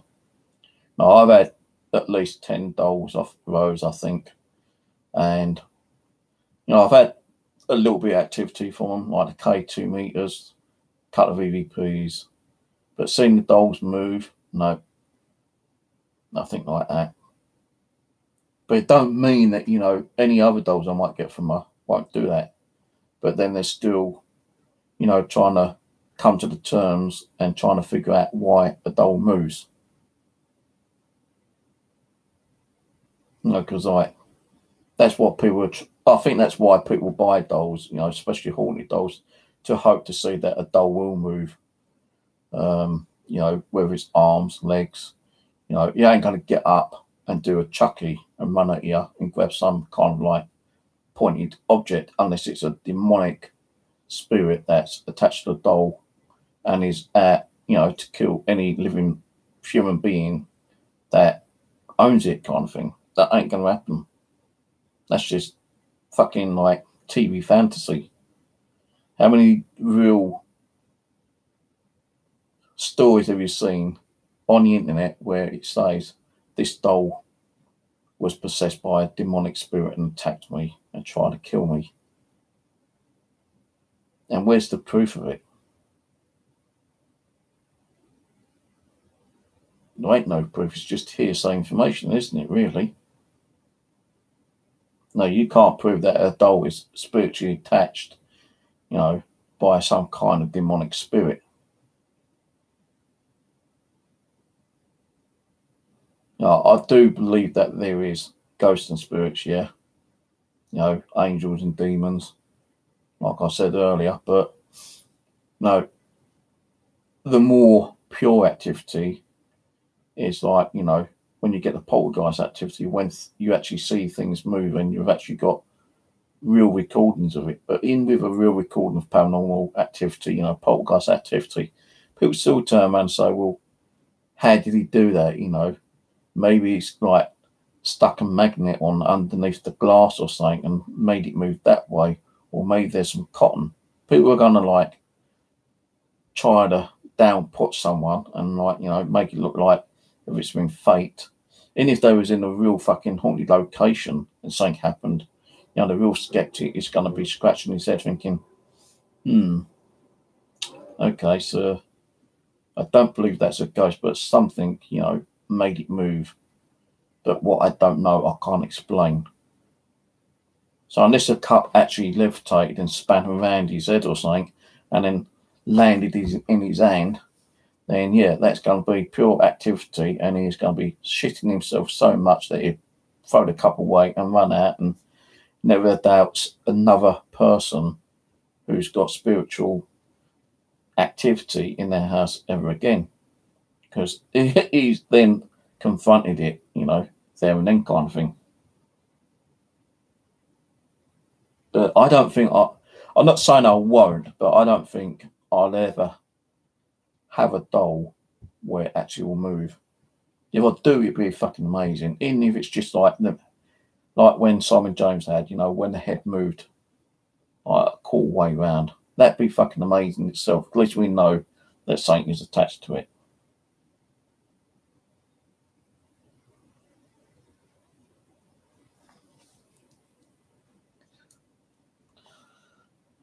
Hello, Aaron. So, I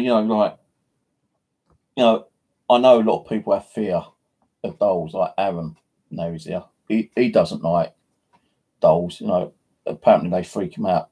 Last time he came, I said, do you want me to cover the dolls up? And he goes, well, I'll leave them, kind of thing.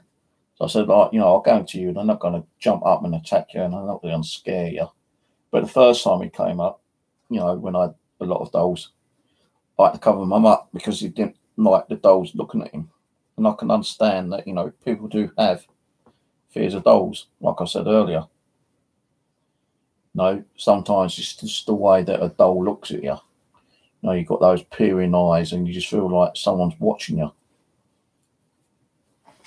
So I can understand when people say, no, those dolls freak me out, cover them up. Well, I'm not staying here. But the last time he came up, I didn't have to cover him up so much, and he was okay with them. But, as I say, none of my dolls have ever got up and jumped around and had a little disco party and said, hey, let's go and run in the other room and scare Steve, because it ain't going to happen. Now, what about music dolls? Like I said the other day, music dolls. Sometimes a music doll doesn't unwind itself properly. It could play 3/4 of a tune and stop. For some reason, the spring in a music doll got stuck for some reason. Maybe a bit of dirt or a piece of fabric got caught in it, and suddenly, where the spring is still trying to unwind itself, it probably loosens it, and a few days or a week or two later, it starts playing the rest of the tune, and you're thinking, well, what the fuck? The doll's playing the music, that doll's haunted. Not necessarily. Because as I say, the mechanics could have got stuck. And it's loosened itself through probably through temperature or, the environment, some kind of vibration in the room might have like triggered it to play the rest of it. You know, there's always some way of like explaining things.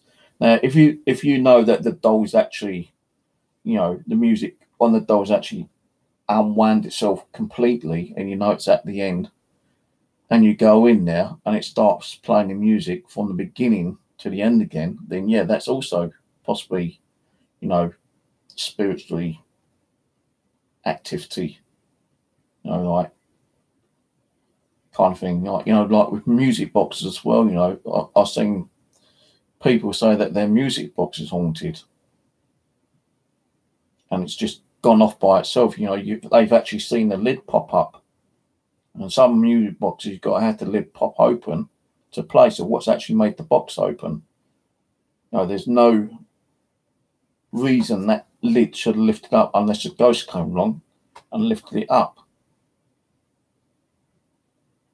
But, you know, why did a ghost lift it up? You know, was it another ghost that just came in and wanted to lift it up and play the music, or is it a ghost on the box that has been able to build up enough energy to lift the box up itself, although it's attached to the box? You know, that's why there's so many of us out there trying to like figure out why items are haunted. Not so much trying to communicate with the dolls as well, or any spirit, you know, trying to find out how they died, where they lived, and all the other kind of stuff, yeah. But they're trying to figure out why spirits haunt things.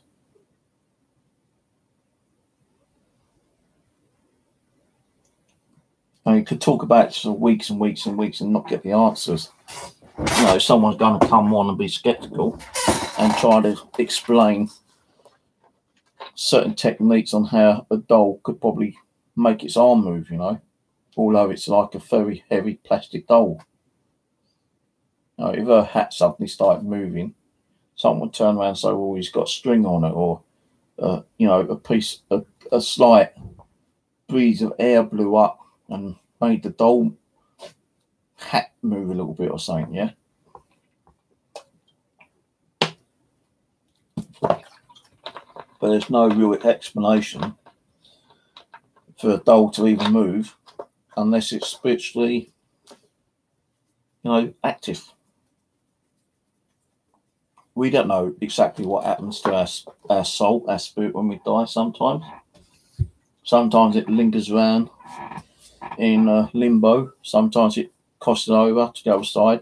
Sometimes it attaches itself to some kind of object, something that they loved in their previous life. Now, why do people get rid of stuff? Because it's spiritually active, because it scares them. They feel threatened by it. They've been warned off by the spirit saying, you know, like, we're going to get you out of the house. You know, you've verbally heard them saying, we're going to give you so much activity, you know, you ain't going to want to live here. You know, you might even got verbal threats like they're going to kill you, you know. I think a lot of the stuff, to be honest with you, is just like made up, you know. They people can think things, you know. They imagine it. You know, people could turn around and say, well, my house is haunted because I keep hearing noises. And they tried debunking any of those noises. No, they tried finding out where that little tap is. What made that glass move across the table? Is the glass wet? Was it on the glass? Was the glass on the glass table? Because you know, if you put a wet glass on a glass table, it will slide. It's known for a wet object to slide across the table.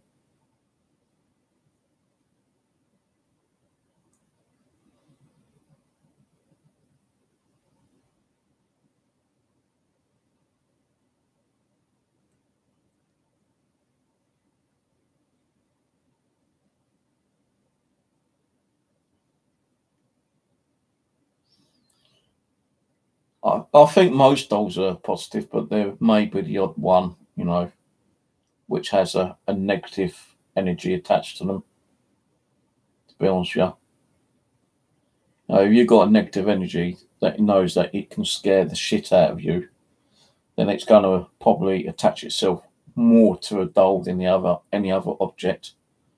Because if they can make a doll move, you know, that's going to scare you more than like seeing any other object move, I suppose. Because I say, like, you know, spirits attach themselves to something which is more lifelike, being a doll.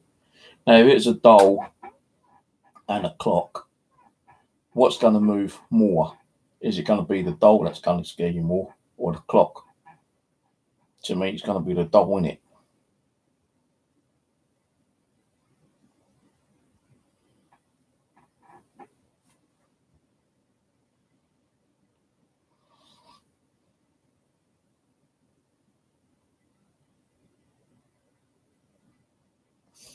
Watch this on the 4th minute.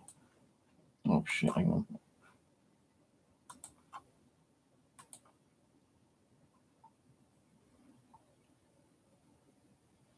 Fourth minute. Hang on, 3 minutes 50. It shows a recently deceased lady lying on a hospital trolley in a quiet corridor. It's dark, and there doesn't appear to be any staff around. The body is covered with a white sheet, which stays still as the apparition appears to sit up, before floating away and disappearing. Many believe this is the lady's soul leaving her body. Take a look.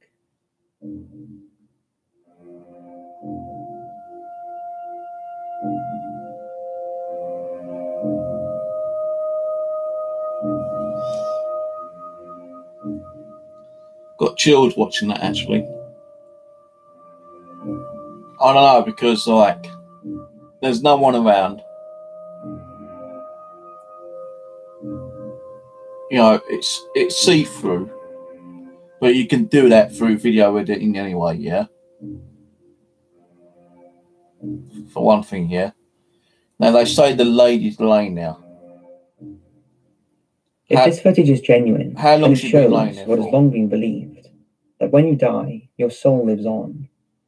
What do you make of the footage? Top 5 I've Sleep seen. Steady Ghost.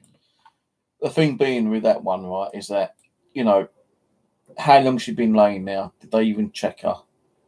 Was there the rest of the footage of her being moved from that location? You know, they only take little snippets out, don't they, of what they think's going on.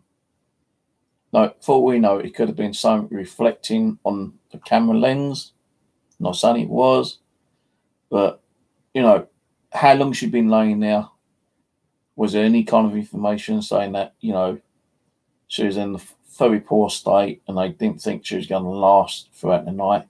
So, why didn't they not put her in a proper hospital bed? Why leave her in the corridor?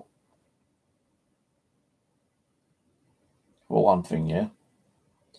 Even if the hospital was busy and all the beds were taken up, someone should have been keeping an eye on that woman, yeah, and checking her.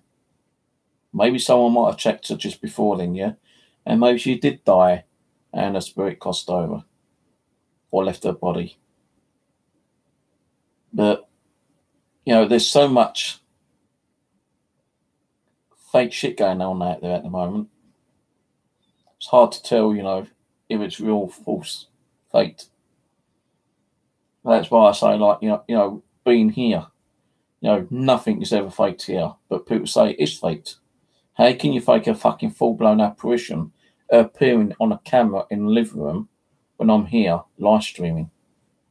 And people can see that I'm in this room and no one else is around. And Perry, you know, was able to do a frame by frame of that apparition in the living room. What about the kitchen one? What about the one with little Mary running down the hallway just before I got up to go outside? You know, that you could see, like, was more of a see-through, but you could see the aura of a little child running down the hallway. No, that wasn't fucking fake. That wasn't no kind of like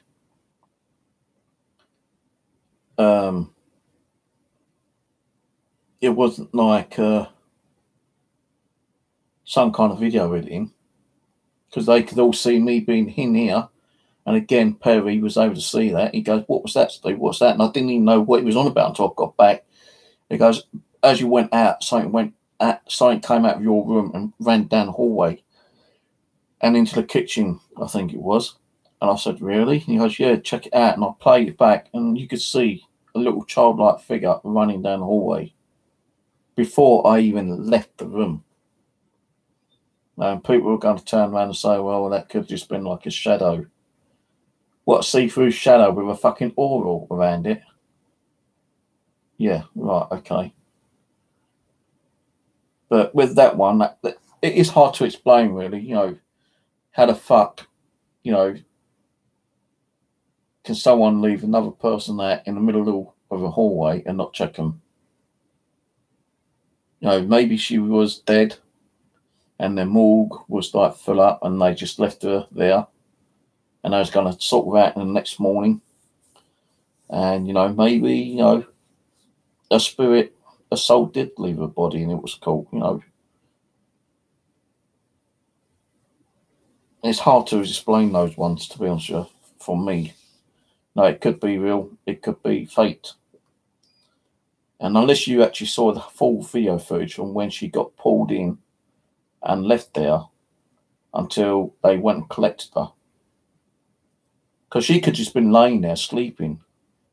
And then later in the footage, you know, they went and got her and she could have just like, you know, got up and looked around for her, you know. Like, that could have easily been edited for all we know. As I say, there's so much stuff you can do with video editing right now. You know, you can even get phone apps, you know, where you can put like a fake ghost and a picture. No, that's another thing, another topic we could start on, I suppose. Like, you know, what's the point of faking something?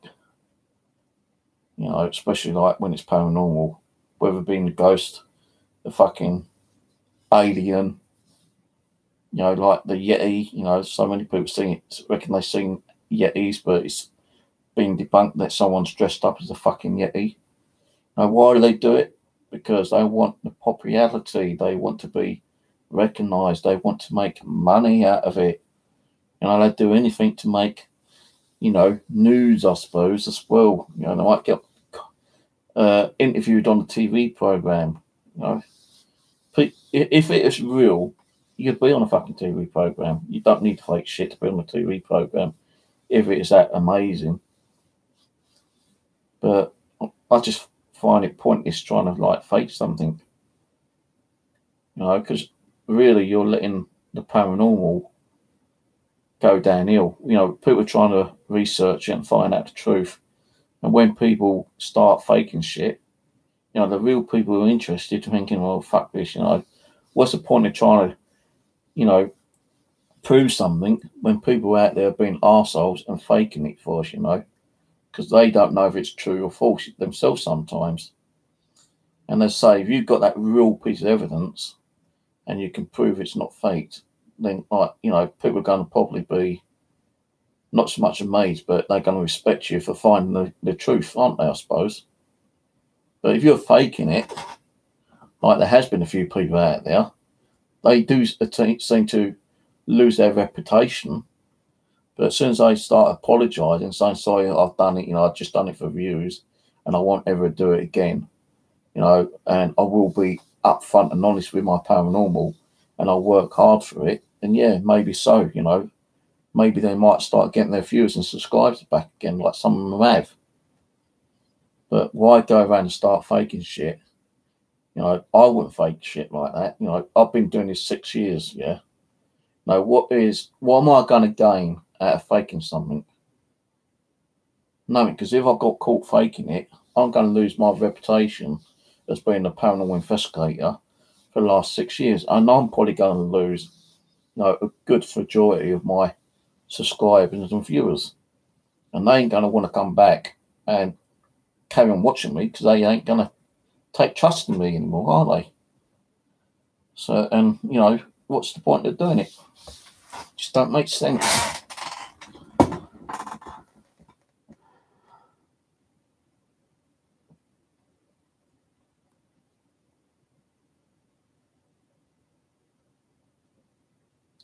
Right. Well, anyway, it's midnight nearly. I'm going to go, guys. I wasn't going to do this stream, but I did because I got a little bit bored. I wasn't going to do any online gaming stuff tonight.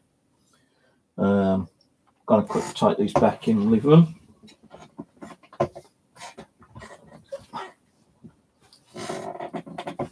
I don't know what I'm doing. Oh yeah, I'm doing a stream with Rose tomorrow. I'll tell you more about that in a minute.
Well, I'm just going to make a quick coffee. Be with you guys in a minute.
Should have tried an EVP earlier. I forgot all about it.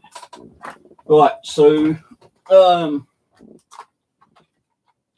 these all off. So I think Rose is going back to her mum's house today, and she's setting up a stream for tomorrow night, which will be in a few minutes' time.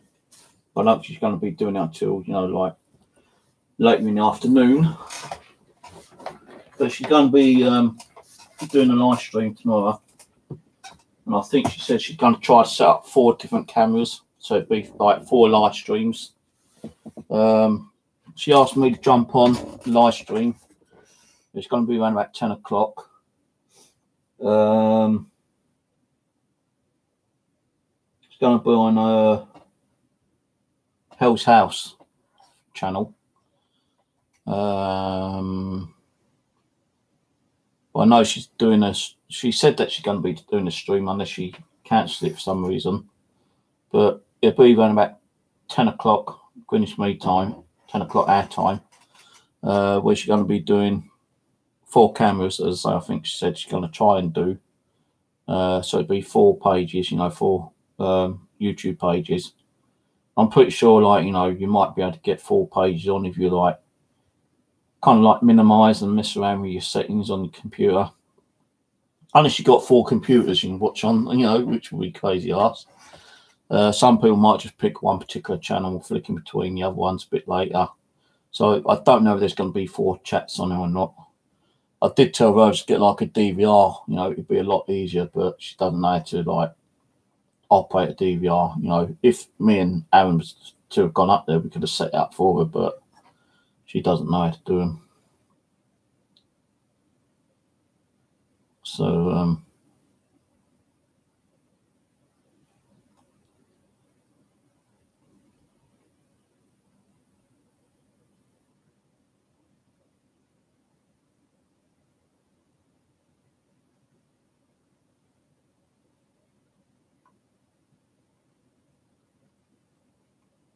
all right, cheers, Ulrich.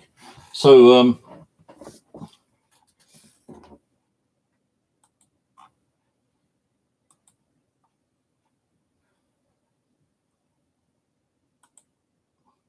wow, I'm surprised. I am so fucking surprised, guys. You know, not one thumbs down tonight. Hey, maybe the guy who was trolling us last night is maybe keeping his word and not going to troll us anymore. Don't know. Let's see what happened on the last video. I know I had a couple of thumbs down on my last one before this one regarding the trolls 3 hours ago. Yeah, I had 8 thumbs down. I know what's that fun at the moment, yeah. I had 8 thumbs down on that one, 20 thumbs up. So, you know, but as I say, I'm not worried about the thumbs up and down because it's still a view to me. And it's still paying me a little bit of money on my monetized channel. So it doesn't really bother me. Maybe they've given up, maybe they haven't. Maybe they got something better to do tonight. I've got no idea. I don't give a shit. So yeah, keep an eye out tomorrow night. Well, tonight because it's now midnight, just gone. Keep an eye on Rose's channel, Hell's House.